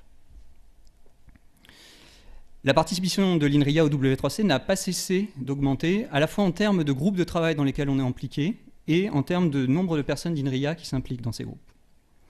Par contre, dernièrement, on a vraiment un enjeu qui est d'arriver à faire la correspondance maximum entre d'un côté 90 groupes de standardisation, 120 groupes de communauté, donc environ 5000 experts, et de l'autre côté 200 équipes INRIA. Et donc la raison de ma présentation aujourd'hui, c'est de vous motiver à aller regarder les activités du W3C et à détecter si un des groupes actuellement vous intéresse, et si vous voulez rentrer dans ce groupe ou participer, me contacter. Alors pourquoi vous feriez ça? Alors en amont, ce que ça peut permettre, c'est de détecter et de collecter très tôt des scénarios et des problèmes réels apportés par les différents membres W3C. Et notamment dans les chartes qui permettent de créer ces groupes, les différents groupes industriels expriment des besoins qu'ils ont. Certains relèvent encore de la recherche. Ils sont pas du tout, on a deux types de standards, des standards a priori ou des standards a posteriori. Et les standards a priori relèvent vraiment des résultats de recherche et développement. C'est aussi un accès à la veille et la stratégie mondiale, parce que ces participants au groupe, en général, préparent la standardisation pour leur prochain produit. Donc vous allez avoir un cran d'avance sur les mouvements du web. C'est une opportunité énorme de réseautage. Comme je l'ai dit, vous avez vu le nombre de membres et de participants du W3C qu'il y a. Et c'est extrêmement efficace aussi pour diffuser un résultat. Quand vous transférez un résultat dans un standard, ce n'est pas simplement une implémentation qui va en bénéficier, mais c'est toutes les implémentations au standard qui vont être impactées par votre résultat. Et enfin, à l'intérieur du W3C, d'un point de vue communication, vous avez un certain nombre d'événements et de canaux de communication qui sont là encore à l'échelle mondiale. Quand vous présentez un résultat au W3C, vous le présentez devant tous les membres dont je vous ai parlé, donc Google, IBM, tout ça sont dans la salle. Les standards sont validés dans le cycle de standardisation, et il y a nécessairement une validation, et ça veut dire qu'il y a aussi des jeux de test, des jeux de validation que vous pouvez utiliser pour valider vos résultats. Et puis, il y a un certain nombre d'actions de formation qui peuvent être pour vous un moyen de communiquer certaines connaissances ou d'en bénéficier si vous voulez former des personnes. Donc, je m'arrête là sur le W3C. Si vous avez des questions, je vous invite à me contacter. Je suis là pour ça. Et donc là, je change de casquette. J'enlève la casquette représentant d'INRIA au W3C. Je prends la casquette responsable de l'équipe WIMIX. Et donc, je vais vous présenter en parallèle à la fois ce que c'est que l'appel LabCom à l'ANR, et puis l'exemplifier sur le cas de SMILK, un Social Media Intelligence and Linked Knowledge, qui a été signé en début d'année, qui vient donc de commencer. Alors, c'est quoi un laboratoire commun à l'ANR? C'est un laboratoire qui est créé entre un organisme de recherche et une entreprise PME-ETI. Il est financé pour 3 ans par l'ANR, sous forme de 2 phases. Une première phase de 6 mois de montage et 30 mois de travail. Alors, je reviendrai là-dessus tout à l'heure. On va tout de suite évacuer le nerf de la guerre. Qu'est-ce que l'ANR met dans un LabCom en termes de ressources? En fait, il n'y a pas d'annexe financière. C'est un financement forfaitaire qui vous est donné, un chèque de 300 000 €. Il est donné à l'équipe de recherche, et c'est la seule bénéficiaire de la subvention, avec interdiction formelle de la reverser aux partenaires industriels, et il n'y a aucune prolongation. Donc au bout des 3 ans, ce qui n'a pas été utilisé est perdu. Voilà. Alors comment on propose? Il faut une équipe de recherche qui va être porteuse, et on va écrire un texte. Le texte pour SMILK faisait 15 pages. Donc c'est assez léger quand même. Alors je vais essayer de vous expliquer la structure en reprenant le document, et bien sûr je ne vais pas vous faire la lecture du document, ce serait trop ennuyeux. Bien sûr, il y a une première partie dans laquelle vous résumez ce que vous voulez faire. Dans le cadre de SMILK, grosso modo, ce qu'on a expliqué, c'est qu'on voulait intégrer 3 domaines de recherche: le travail sur le web des données liées, le travail sur le traitement automatique de la langue naturelle, et l'analyse de réseaux sociaux, dans le but d'améliorer et d'étendre des outils de business intelligence. J'expliquerai tout à l'heure, par exemple, qu'on aimerait être capable de corréler à la fois des chiffres de vente qu'on a en interne et des émissions d'opinion sur les réseaux sociaux à côté. Alors bien sûr, le point intéressant pour nous dans le labo, ce n'est pas uniquement d'essayer d'étendre dans ces 3 domaines, mais c'est aussi et surtout d'étendre à l'intersection de ces domaines et de voir ce qu'on peut faire mieux dans un domaine en le couplant avec un autre. Donc qu'est-ce qu'on peut faire mieux en traitement de la langue en utilisant des données sur le web, par exemple. Deuxième partie, il faut expliquer qui est-ce qu'on marie dans ce LabCom. Donc l'équipe de recherche en termes d'expertise et d'équations existantes, et puis l'entreprise en termes de produits, services et chiffres. Alors il faut bien comprendre que c'est un programme incitatif. C'est-à-dire l'objectif est de créer quelque chose qui n'existait pas avant. Donc il est porté, je l'ai dit, d'un côté par l'organisme de recherche, qui peut être de droit public ou de droit privé, et puis de l'autre côté par une PME. Et cette PME doit en premier lieu montrer qu'elle est capable de mener conjointement une activité commerciale et une activité de recherche et développement. Donc une entreprise qui n'aurait pas d'activité de recherche et développement ne serait pas éligible. Elle doit aussi montrer qu'elle est solide. Ça ne peut pas être une start-up toute petite qui vient d'être créée. Il doit y avoir un volume et un chiffre d'affaires suffisamment significatif. On reviendra aussi là-dessus à la fin parce que c'est important pour la pérennisation. Donc du coup sont exclus toutes les spin-offs de l'organisme, toutes les entreprises dont l'organisme ou les employés participent en termes de parts, et les entreprises ayant déjà une collaboration du même type. Donc dans notre cas, on a marié d'un côté WIMIX, qui s'intéresse donc à modéliser et assister les acteurs, les actions et les interactions sur les communautés du web. Et on fait ça en représentant et en raisonnant sur les connaissances sur ces communautés avec des graphes typés, notamment les formalismes du web sémantique. Et c'est une équipe jointe entre INRIA et I3S à Sophie Antipolis. Donc on est une 40aine de personnes. Et de l'autre côté, Viséo, une entreprise qui s'intéresse à l'analyse de données, l'analyse de texte, notamment dans le cas des ERP et de la business intelligence, donc de la veille. Et comme vous voyez, il y a un certain volume en face, en termes de personnes et de chiffre d'affaires. Et surtout, elle était capable de montrer qu'elle avait déjà une activité de recherche et développement. Et vous avez en dessous un des outils sur lesquels on est en train de travailler pour étendre, qui s'intéresse à l'analyse de texte et l'extraction d'entités nommées dans ces textes.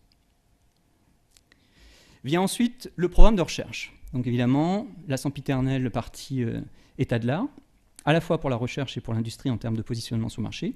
Et puis les questions qu'on va attaquer, les domaines qu'on va mobiliser, les approches qu'on propose, l'existant pour montrer qu'on est capable de le faire, et puis les actions de transfert. Donc dans notre cas, la question applicative dans SMILK, c'est comment intégrer l'analyse des médias sociaux sur le web et les données liées du web pour des outils de business intelligence. Donc par exemple, on va s'intéresser à essayer de trouver et faire remonter des profils sociaux et des opinions sur tel ou tel produit d'un client de Viséo. Qu'est-ce que la personne fait, quelles sont ses activités, qu'est-ce qu'elle aime, et par rapport à quel produit, quel profil peut être associé à quel produit.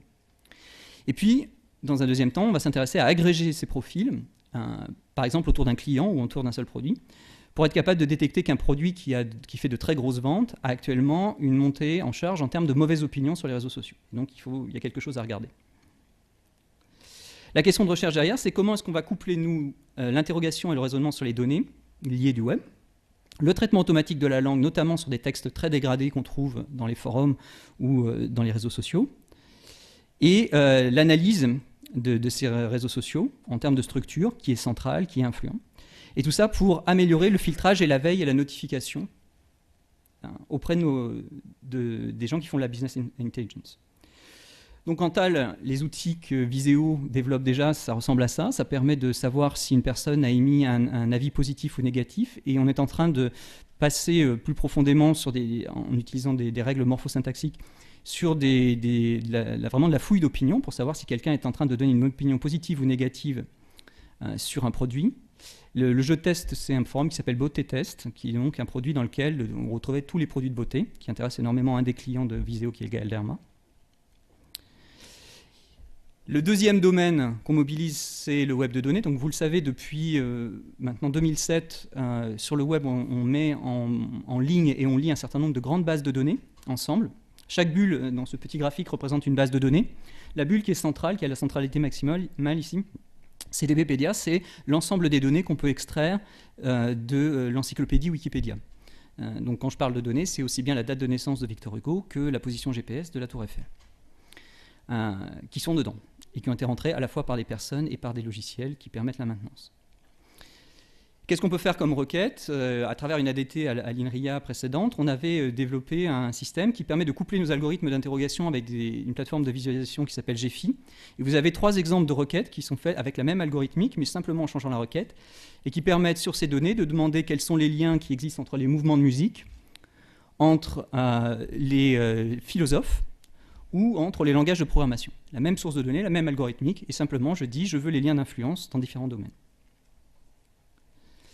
On s'intéresse aussi à construire des interfaces ergonomiques. Donc, on a un psychologue ergonome dans l'équipe qui nous aide à concevoir les interactions et reconcevoir les interactions. Vous avez ici un exemple qui s'appelle Discovery Hub, qui fait en collaboration avec Alcatel Bell Lucent, et qui est un moteur de recherche qu'on appelle exploratoire. Alors, les moteurs de recherche exploratoires sont là pour aider les gens à faire des recherches dans des domaines qu'ils ne connaissent pas. Donc, par exemple, pour lesquels ils ne seraient incapables de donner des mots-clés de départ.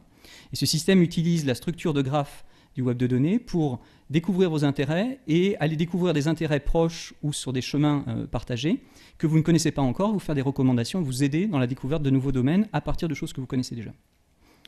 Donc là, par exemple, le système est en train de détecter que pour quelqu'un qui aime Daft Punk, ça peut être intéressant de proposer Radiohead, et après, le système est capable d'expliquer pourquoi il a suggéré ça.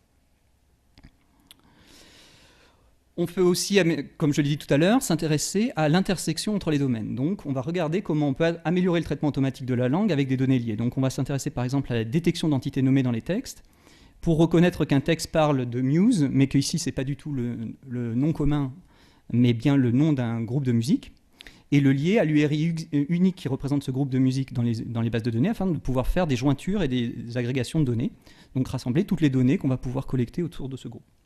Et en bas, vous avez un deuxième exemple dans lequel on inverse le traitement de la langue. Cette fois-ci, la personne est capable de rentrer en langue naturelle une question qu'elle se pose, et on la traduit automatiquement pour elle en une question structurée sur les données pour lui donner la réponse directement. Enfin, le troisième domaine qu'on mobilise, c'est l'analyse de médias sociaux. Donc, je vais vous donner 3 exemples. Un exemple qui est en cours sur l'analyse de Stack Overflow, qui est un forum assez connu en informatique, et sur lequel on s'intéresse à étendre des algorithmes précédents pour faire ce qu'on appelle de la reconnaissance de communautés recouvrantes, c'est-à-dire d'être capable de trouver des communautés d'intérêt sans avoir la limite de placer une personne dans une seule communauté d'intérêt, puisque chacun d'entre vous a plusieurs centres d'intérêt. Un travail sur lequel on construit, ce sont les résultats du projet EasySeal, dans lequel on avait travaillé avec la société Hypernity, qui est un petit réseau social pour montrer comment la prise en compte des différents typages de liens qu'on entretient avec les gens peut permettre de modifier l'analyse des réseaux sociaux, par exemple de détecter que quelqu'un est central d'un point de vue professionnel, mais que si on regarde le réseau d'amitié, il n'est plus central, c'est une autre personne. Et donc en fonction du traitement qu'on va vouloir faire sur le réseau social ou de l'utilisation, par exemple pour la diffusion d'informations, on ne va pas regarder les mêmes centralités en fonction des typages de liens. Et puis, à l'intérieur des entreprises, on peut faire les mêmes travaux. Donc avec l'ADEME, on avait analysé leur communauté d'intérêt, on avait été capable de refaire ressortir des communautés d'intérêt à l'intérieur de l'ADEME qui n'avaient rien à voir avec les divisions existantes de l'ADEME. En l'occurrence, on avait fait sortir 8 communautés d'intérêt qui étaient complètement transversales à leur organigramme. Et là encore, sur ce troisième axe, donc l'analyse de réseaux sociaux, ce qui est intéressant, c'est de coupler l'ensemble. Donc on va s'intéresser à analyser les textes, par exemple pour trouver une polarité d'opinion, savoir que quelqu'un donne une bonne ou mauvaise opinion. Utiliser les données, par exemple pour reconnaître sur quel produit la personne donne son opinion, et analyser la structure sociale, par exemple pour savoir si cette personne est centrale et donc influente dans sa communauté, et donc c'est important de monitorer cette partie-là. Dernière partie de la proposition, bien la gouvernance. C'est très important d'écrire la partie gouvernance. Donc nous, on est structuré sous la forme d'un comité de pilotage avec une réunion annuelle et un comité scientifique avec au minimum 2 réunions par an. On a bien sûr un calendrier de travail. Alors ce calendrier de travail, il est particulier, comme je vous l'ai dit. Il y a 6 mois. Les 6 premiers mois sont destinés au montage vraiment de la proposition. Si vous êtes accepté sur les 15 pages, vous avez 6 mois pour montrer que vous êtes capable de signer un contrat avec l'entreprise. Donc nous, on y est presque là. On est à la version 0.9 du contrat. Et ce contrat est le livrable principal qui permet de passer dans la deuxième phase, qui est vraiment la phase de travail. Vous êtes aussi amené à montrer quelles sont les actions de transfert que vous pouvez avoir. Et là, donc, c'est important de montrer, par exemple, en termes de produits existants, de partenariats existants, de clients stratégiques ou de nouvelles fonctionnalités, qu'est-ce que vous allez apporter à l'entreprise à travers ce laboratoire. Ce qui est très, très important à voir là, c'est que la proposition doit être écrite comme un laboratoire qui va être pérennisé. C'est-à-dire que ce n'est pas un projet ANR.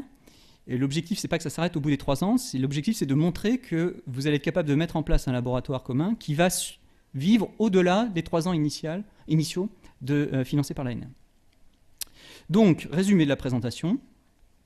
Un lab comme ANR, c'est donc un partenariat PME-ETI avec une équipe de recherche. Vous avez 6 mois de lancement et 30 mois de fonctionnement. Un forfait de 30 kg découpé selon cette période. C'est destiné au transfert à la valorisation et il y a un objectif de pérennisation. Et dans le cas de SMILK, notre objectif, c'est donc l'analyse des ressources du web à travers le traitement automatique de la langue, les données liées et l'analyse de réseaux sociaux pour enrichir les outils de veille et de business intelligence. Je vous remercie.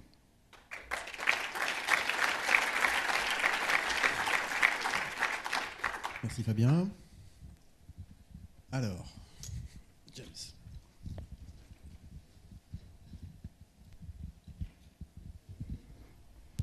Très bien, très intéressant. À qui appartient la propriété intellectuelle?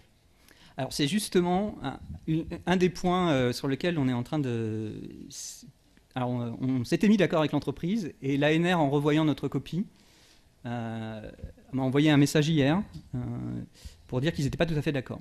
Donc on était parti sur une première séparation qui était la séparation qu'on trouve dans plusieurs projets à l'INRIA, qui est résultat générique, résultat spécifique.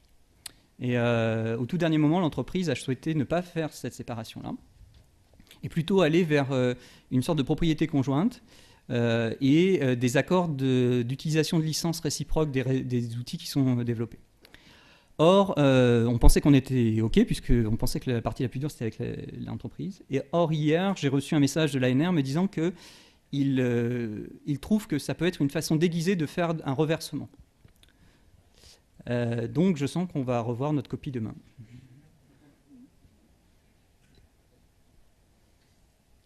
D'autres questions?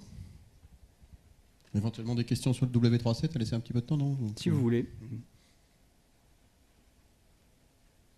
Bon. Alors vous vous contentez de mettre des commentaires sur le notepad. Encore merci Fabien. Et on termine notre session avec Véronique.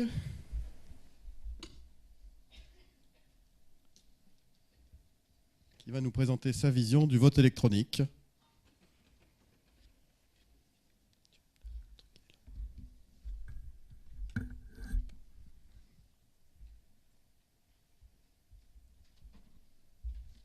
On te laisse la parole.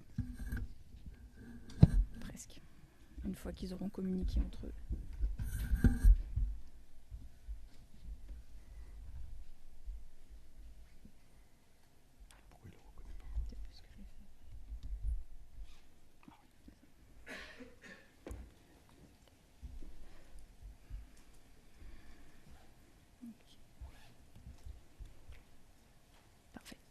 Bonjour.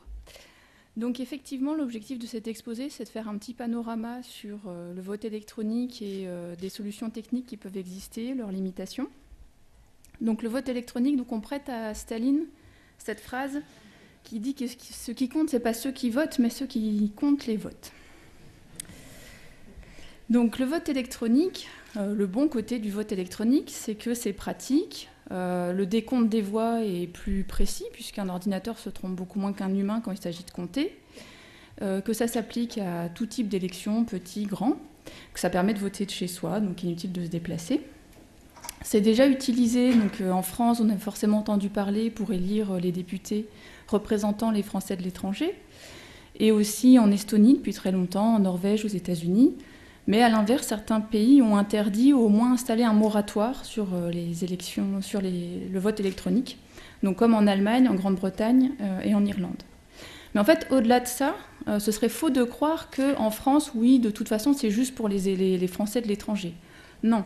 En France, c'est plusieurs millions de Français qui, chaque année, se voient proposer le vote électronique, non pas pour des élections avec des enjeux nationaux de type élection de députés, mais pour des élections de mutuelles, de conseils d'administration, conseils représentants au sein de prud'hommes, etc. D'accord ? Donc le vote électronique existe déjà et est énormément utilisé déjà.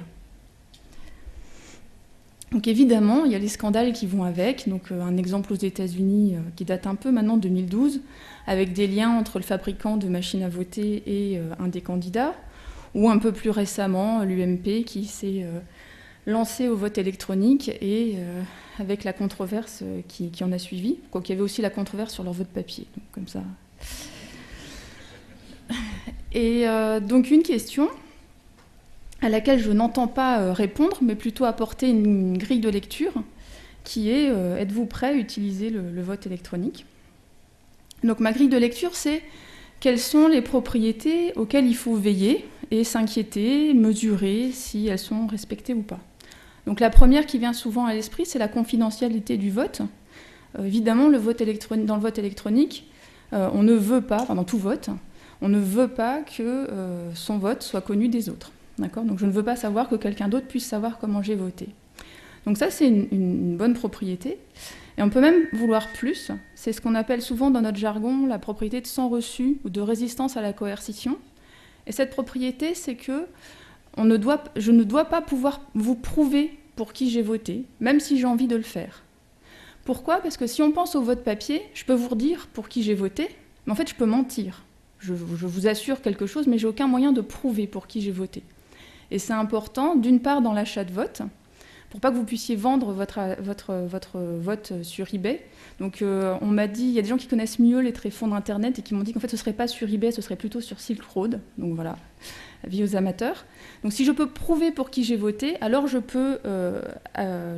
quelqu'un peut acheter mon vote et en échange de la preuve de pour qui j'ai voté, me donner de l'argent. Donc ça c'est la version encore relativement soft. Et puis bien sûr il y a aussi la coercition. Si je peux prouver pour qui j'ai voté, alors on peut me forcer à le faire. Et sous la contrainte, me forcer à voter pour quelqu'un qui n'est pas mon choix.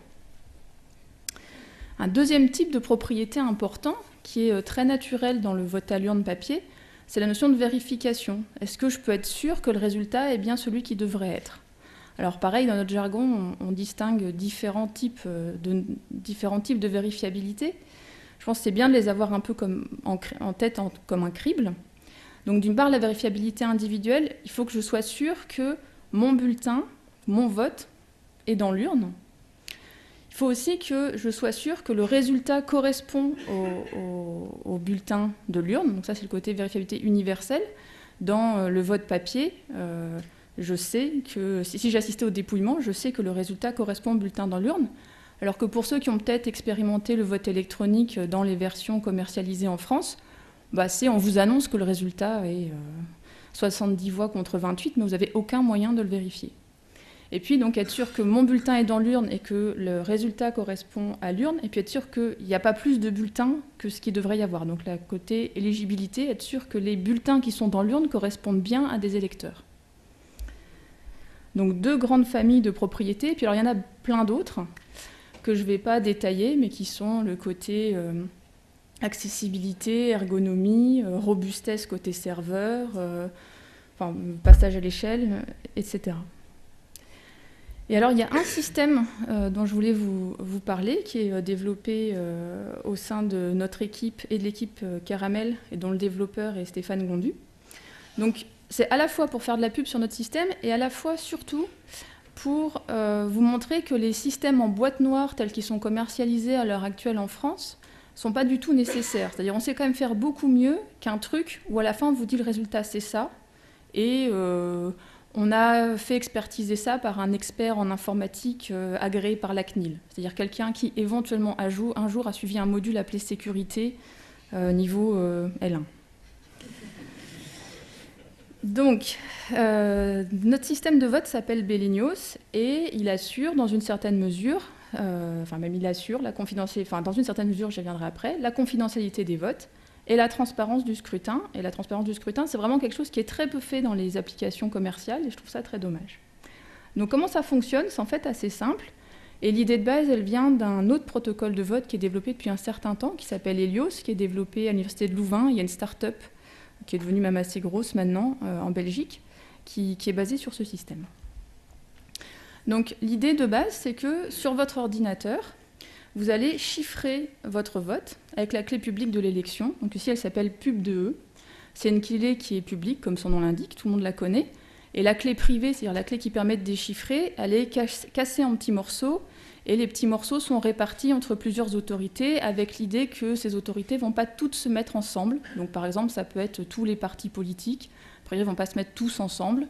Ou des partis politiques, puis plus des organisations tierces, toute organisation assez solide pour posséder un morceau de clé.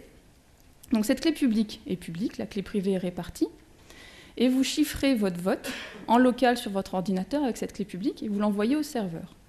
Et le serveur a la propriété que l'urne est publique, donc il y a une page web où vous pouvez déjà voir, donc ça c'est dans la version simplifiée, Alice, et puis vous voyez son bulletin chiffré, Bob, vous voyez son bulletin chiffré, Chris, et donc quand David arrive, donc David chiffre son vote avec la clé publique et l'envoie sur l'urne.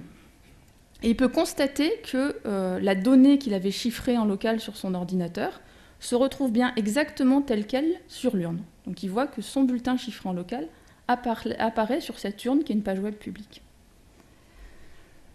Donc ça, c'est la première étape. Deuxième étape, le dépouillement. Donc là, on utilise le fait que c'est un chiffrement qui est homomorphique, qui a la propriété que si on multiplie les chiffrés, ça fait le chiffré de la somme.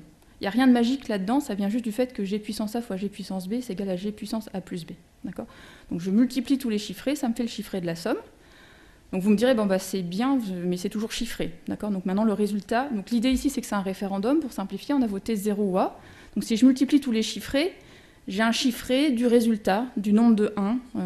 J'ai enchiffré le nombre de 1 qui a été mis sur cette urne. Donc il faut quand même déchiffrer ce chiffré.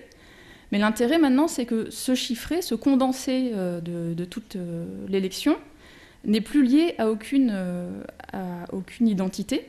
Donc je peux déchiffrer exactement ce truc-là sans casser l'anonymat, la confidentialité du vote. Donc c'est exactement ce que font les autorités. Les autorités ensemble, avec un mécanisme cryptographique qui fait qu'ils ne révèlent pas leur bout de clé, déchiffrent exactement le chiffré de la somme. Et donc on révèle la somme avec une preuve qu'on a fait ça correctement, une preuve mathématique qui empêche les autorités de chiffrer, sur laquelle je ne m'étendrai pas aujourd'hui. Donc voilà le principe de base. Alors là, j'ai un petit peu trop simplifié. Si ça marchait comme ça, ce serait trop facile de tricher. Donc je ne vais pas vous laisser le temps de réfléchir, parce que le temps est limité. Mais si ça marchait vraiment comme ça, au lieu de voter 0 pour dire que je suis contre, ou 1 si je suis pour, je pourrais voter 100. D'accord ?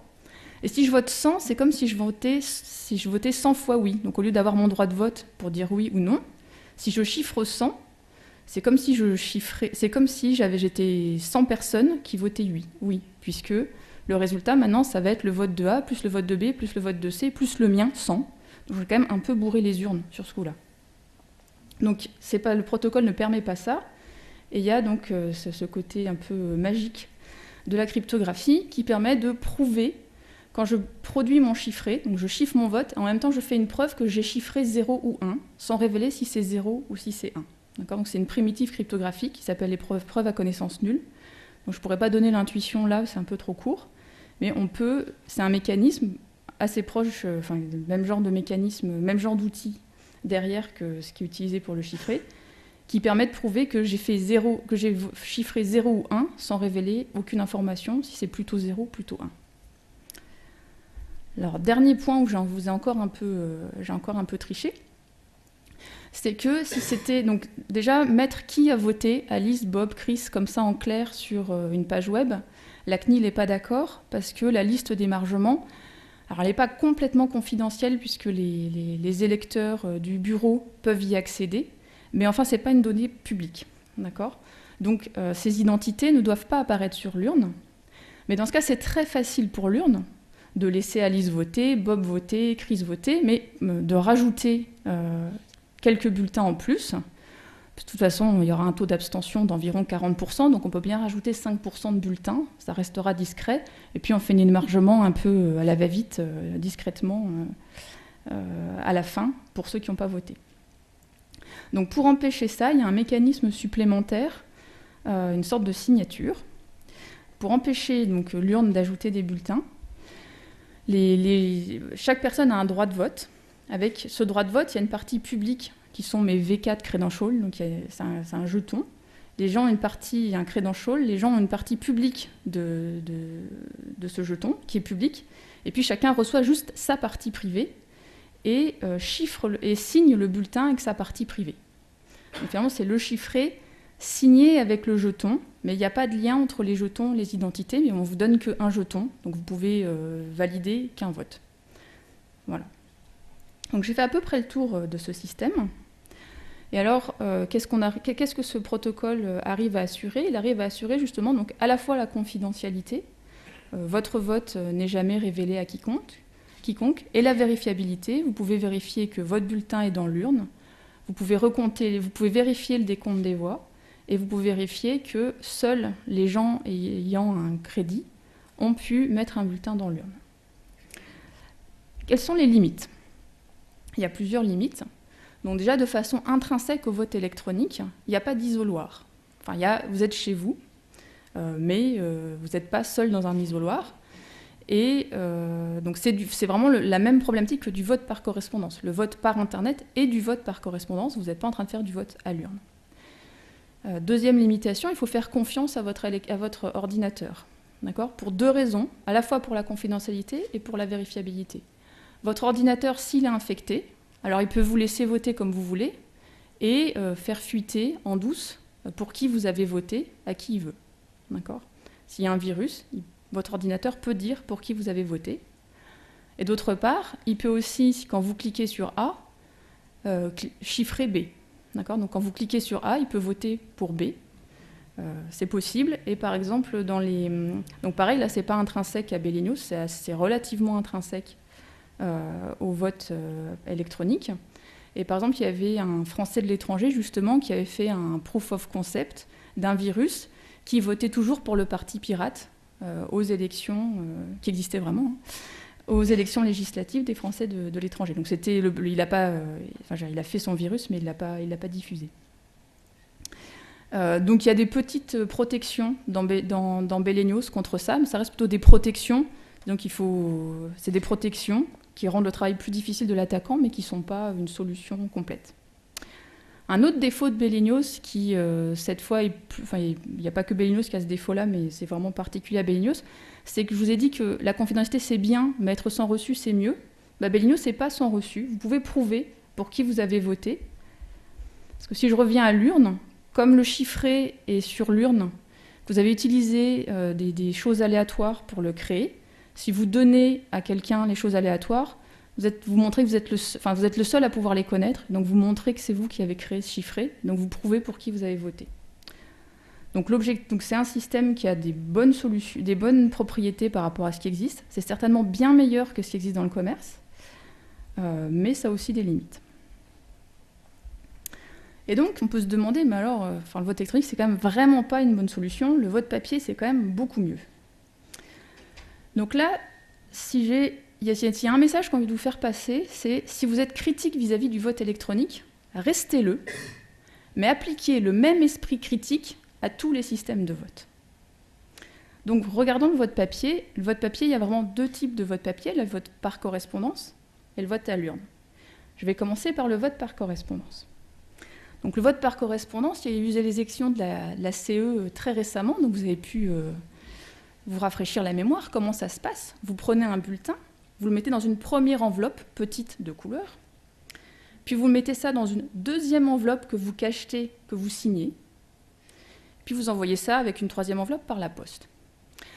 Donc la confidentialité, ça suppose que la personne qui va vérifier votre signature et qui va émarger, donc elle va après ouvrir cette enveloppe moyenne pour sortir la petite enveloppe de couleur, c'est-à-dire que vous lui faites confiance, en fait, qu'elle ne va pas jeter un petit coup d'œil pour vérifier pour qui vous avez voté. D'accord ? Donc la confidentialité, vous faites confiance à toute personne susceptible de manipuler, d'ouvrir l'enveloppe moyenne. Bien. Pour la vérifiabilité, c'est-à-dire est-ce que vous pouvez faire confiance aux résultats? Donc, est-ce que vous pouvez être sûr que votre bulletin va être dans l'urne? Bah ça, non. D'accord? Parce que c'est quand même pas très dur de faire... Celle qui dépouille peut faire un remplacement assez facilement. Il y a pu y avoir les erreurs de la poste. Si vous n'avez pas vérifié l'hébergement, il suffit juste, quand je vois que c'est votre enveloppe qui arrive, bon, celle-là, je la mets à la poubelle parce que vu pour qui vous votez, on va faire comme si la poste avait égaré votre courrier, ce sera beaucoup plus simple. La vérifiabilité universelle, il faut que vous fassiez confiance à ceux qui dépouillent. Alors la vérification de l'éligibilité, il y a des gens qui m'ont dit que des fois ils votaient pour leur mari parce qu'il était en mission, ou pour leur collègue parce qu'il était en mission, parce que bon, il suffit de faire un petit gribouillis pour la signature, d'accord ? Donc je ne sais pas si quelqu'un l'a déjà fait dans cette salle, de toute façon il ne se dénoncera pas, mais c'est possible, et de toute façon c'est bien clair que c'est très très très facile de repérer qui en général ne vote pas, et de faire un gribouillis et d'envoyer son bulletin à sa place, d'accord ? Et reproduire le matériel qu'on nous envoie, c'est quand même très simple. Alors du coup, le vote utilisé à l'INRIA par correspondance, c'est vraiment le plus basique qui existe. Il y a des solutions un peu plus évoluées avec des codes à barres, où on colle une étiquette, où il y a un code à barres, et on le met sur le bulletin, puis bon, il y a des chiffres qui font que ça donne une espèce de crédit, enfin une espèce de... Le jeton de vote, c'est le machin que vous recevez, et vos copains, ils n'ont pas les mêmes numéros. D'accord ? Donc si vous photocopiez votre propre matériel, ça ne permet pas de le dupliquer, contrairement au vote de la commission d'évaluation. Donc c'est un petit peu au-dessus, on va dire. Désolé. Mais c'est pas beaucoup mieux. Donc par exemple, dans l'équipe Caramel et Cassis, ensemble, on s'était amusé à regarder un peu comment fonctionnait le système à code à barres utilisé au CNRS. C'était pour une élection de type Agos. Et en un week-end, enfin par échange de mails, donc on n'a pas fait ça à 100%, on a très facilement montré qu'on pouvait entièrement reconstituer tout le matériel de vote et donc bourrer l'urne. Donc on a même fait un proof of concept, on leur a fait 50 bulletins faux, ils ont bien voulu les tester et vérifier qu'effectivement on aurait pu les ajouter. Encore plus récemment, donc là cette fois c'était pour les élections de la MGEN, donc j'imagine qu'un certain nombre d'entre vous ont aussi reçu le matériel correspondant à l'élection des représentants de la MGEN. Donc là, c'était même pas drôle, parce que donc, chacun avait un petit numéro différent, mais c'était tout simplement successeur, d'accord ? C'était par ordre alphabétique. Donc c'était vraiment pas dur, il suffisait de connaître un peu ses petits copains, et du moment que vous restiez dans un numéro entre les deux, c'était du matériel valide. D'accord ? Donc voilà, donc le bourrage d'urne papier est tout aussi faisable, voire plus facile. Alors après, il y a le vote papier à l'urne. Donc là, ma position personnelle, en tout cas, c'est que, sans conteste, le vote à l'urne tel qu'on le connaît pour des élections politiques est mieux en matière de sécurité que le vote électronique, parce que l'authentification de l'électeur, elle a ses défauts, mais elle est bien rodée, alors que l'authentification à distance, elle pose toujours d'énormes problèmes. C'est des identifiants qu'on reçoit par la poste. Il y a un bon niveau de confidentialité avec l'isoloir, même si pareil, il y a des biais. Des fois, il y a deux queues de bulletins, puis on voit la personne qui est devant nous en jeter un, donc on sait pour qui elle a voté. Et puis, il y a quand même une très bonne vérifiabilité, parce qu'elle est à la fois théorique, enfin cryptographique, mais surtout, comme il n'y a pas de cryptographie, en fait, elle est vraiment humainement compréhensible par la grande majorité des êtres humains, alors que la vérifiabilité qu'on offre avec Belenios, faut quand même faire confiance aux scientifiques capables de comprendre cette solution. Par contre, faut quand même être vigilant. Même là, il faut être vigilant, d'accord ? C'est que tel que c'est organisé pour des élections de type politique, mon avis personnel, c'est que c'est très bon niveau. Mais il faut que l'organisation soit sérieuse, ce qui n'est pas le cas dans tous les votes papier à l'urne, d'accord ? Par exemple, il faut toujours surveiller l'urne. S'il n'y a qu'une seule personne qui surveille l'urne, ou s'ils sont deux, mais qu'il y en a une qui va faire des pauses café, cigarette, l'urne, elle est restée par une seule personne, elle est restée seule ou avec une seule personne pendant un certain temps. Moi, je me rappelle il y a 1 an environ, ou 2 ans, on a recommencé 3 fois des élections pour l'Université de Lorraine. Donc forcément, les volontaires pour tenir l'urne commençaient à être rares, d'accord ? Donc il y avait effectivement qu'une seule personne qui tenait l'urne, des personnes en général des services généraux, donc proches de la direction en place. C'est comme ça. Et quand on sait qu'il suffit en général d'une dizaine de voix pour faire basculer au moins d'un siège le résultat, c'est un vrai problème. Donc il faut aussi surveiller le dépouillement, il faut qu'il y ait des gens suffisamment indépendants qui viennent surveiller le dépouillement. Et un petit défaut du vote à l'urne, c'est qu'il n'y a pas de vérification a posteriori. On ne peut pas recompter. Enfin, on peut recompter 1 mois plus tard, mais vous comptez des papiers qui ne sont pas forcément en lien avec les papiers qu'il y avait au départ. Voilà, donc on m'avait suggéré de lancer une discussion en vous posant une question. Donc je vous pose une question. Êtes-vous prêt à utiliser Belenios lors des prochaines élections type CE organisées au sein de l'INRIA ?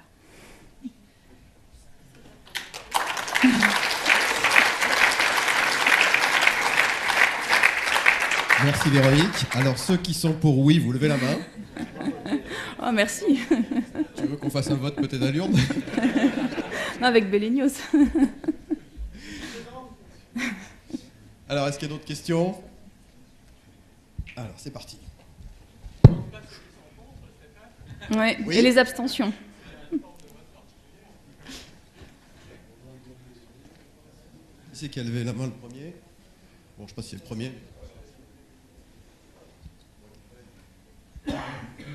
Pour l'instant, je m'abstiens parce que je voudrais savoir comment ça se passe pour la vérification du code. Alors, j'ai compris que ça passait par une vérification nationale.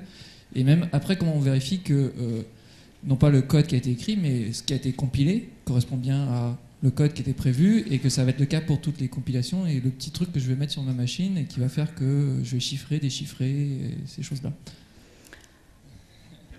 Donc effectivement, il y a la vérification du protocole et après, il y a ce qui est vraiment implémenté. Le bon côté avec un système vérifiable comme ça, c'est que vous n'avez pas besoin de faire confiance à tout le code qui est déployé sur le serveur. Ça déjà, c'est énorme. D'accord ? Puisque de toute façon, tout ce que vous voulez que fasse le serveur, c'est qu'il réponde bien. Donc ça, s'il tombe par terre, d'accord, c'est un aspect qu'on ne contrôle pas et qui est embêtant. Mais il ne peut pas falsifier les élections, le serveur, puisque tout le protocole montre justement que c'est cryptographiquement impossible. Donc tout ce qui tourne sur le serveur, quelque part, on s'en moque. Il suffit juste que ce serveur vous affiche le vote qui est le vôtre. Et on suppose qu'il y a suffisamment de gens qui regardent l'urne, qui l'enregistrent régulièrement, pour surveiller qu'il n'y a pas de bulletins qui disparaissent. Alors par contre, la partie finalement la plus sensible du système, c'est le client de vote que vous allez faire tourner chez vous, typiquement en JavaScript. Donc là, pour l'instant, on n'a pas mieux. À l'heure actuelle, on n'a pas mieux qu'une vérification. C'est un code évidemment que vous pouvez lire. Donc on n'a pas mieux pour l'instant qu'une vérification manuelle, avec l'idée que quand même le serveur va tout le temps servir le même code. Si on voit qu'il sert quelque chose de différent, il y aura des alertes. Et il y aura peut-être un consensus sur ce code qui sera signé, mais on ne fait pas mieux. Alors, à plus long terme, on espère pouvoir aller jusque la vérification de ce code-là, mais on en est encore loin. Alors, moi, là où je vote, c'est un vote électronique, mais avec un isoloir. Donc, est-ce que ça ne retire pas une contrainte ? Est-ce que ça ne permettrait pas d'avoir les avantages du vote électronique en limitant quelques fraudes. Alors c'est vrai que je n'ai pas fait la distinction par vote électronique. Il y a finalement deux types de votes qui sont d'une part les machines à voter, où on se déplace à l'urne, on s'authentifie comme d'habitude, puis on vote. Et le vote par Internet, et j'ai parlé ici que de vote par Internet. Le vote à l'urne, effectivement, il y a cet avantage de ne plus avoir le problème d'authentification, et c'est énorme. Par contre, finalement, il y a le gros inconvénient d'avoir beaucoup de difficultés, d'être très dépendant au code qui tourne sur ces machines. Et tous les scandales des machines à voter montrent qu'il y a des vrais problèmes. Il y a plein de trucs rigolos là-dessus. Donc il faudrait... ou alors en tout cas... Ça pourrait être faudrait au moins combiner pour empêcher cryptographiquement ces machines à voter de tricher, ce qui n'est pas du tout le cas pour l'instant. Pour l'instant, c'est des machines à voter. En fait, c'est un ordinateur avec un système d'exploitation type Windows derrière, donc toutes les failles qui existent. Et par-dessus, ils ont mis un machin qui compte et une interface graphique. Peut-être qu'on pourrait faire mieux, mais c'est vrai que je connais plutôt des choses qui mélangent des systèmes optiques. Les machines à voter, toutes celles que je connais, faut absolument faire confiance à la machine et donc aux fabricants.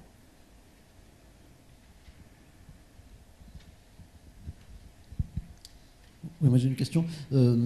Comment faire pour écrire quelque chose qui puisse expliquer à un électeur qui a par exemple qui a le bac, qui donc a suivi l'enseignement de l'informatique en terminale qu'on aura bientôt, pour qu'il puisse pas à pas vérifier et être convaincu que la vérification est valide.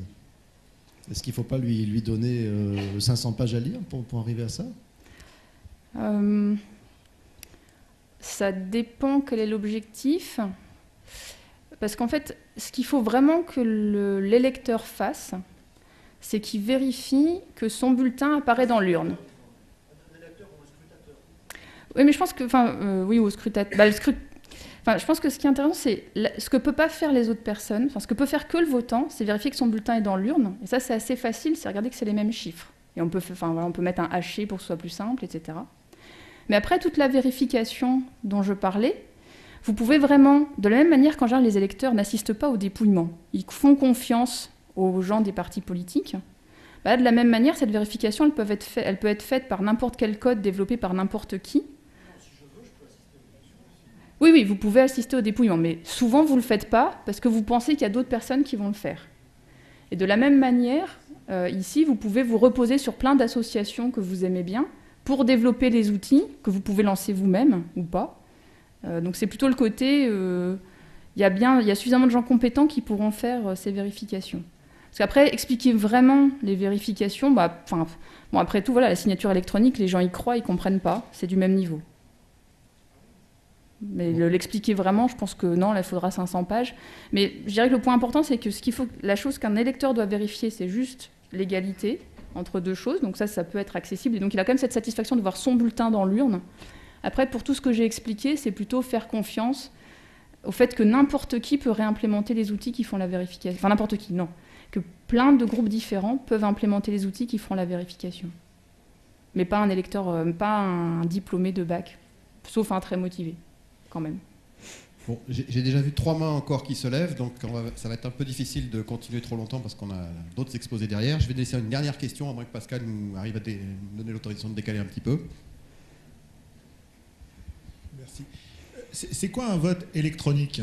Parce que finalement, tu montres quand le vote électronique et le vote papier, il y a pas mal de ressemblances. Puis on peut imaginer tout un tas d'autres systèmes. On pourrait imaginer que chez chaque électeur, il y a 2 petites cordelettes, et puis que tu tires sur une cordelette ou sur l'autre en fonction de ton choix, puis que ça fait sonner une cloche, tu vois, au bureau de vote, et qu'il y a quelqu'un qui compte ça. Est-ce que ça serait un vote électronique ou est-ce que ça serait un vote papier? Donc effectivement, il y a plein de systèmes de vote. Alors quand on va aux États-Unis, c'est génial parce qu'ils ont un zoo total avec des leviers, des trucs fantastiques. Il y a aussi des systèmes avec des boules où on pèse. Ça existe même à l'Assemblée, il me semble. Donc non, il y a plein de systèmes de vote. Donc je dirais plutôt que nous, au sein de Cassis et Caramel, on s'intéresse au vote par Internet. Mais après, tous les modèles, toutes les définitions, tout le système de pensée, c'est un peu peut-être trop grand, mais voilà, toutes les définitions et les propriétés qu'on veut, c'est pour tous les systèmes de vote en général. Et on a aussi, avec ces systèmes-là, analysé des votes qui sont papier. Et effectivement, il y a aussi des votes papier où il y a de l'information cachée dans des codes à barres. C'est très mixte. Donc voilà, je dirais que tous les modèles marchent pour tout système de vote. Et nous, on essaye déjà de faire du vote par Internet. Bon, je suis désolé pour les autres mains qui sont levées. On va s'arrêter là pour passer la parole à notre prochain auditeur. Il y a le notepad, il y a Véronique qui est encore là pour la pause tout à l'heure. Je peux dire aussi aux gens qui sont debout, si vous voulez vous approcher, il reste plein de places de libre. Voilà, et je vais passer la parole à Céline maintenant qui va nous présenter notre prochain orateur.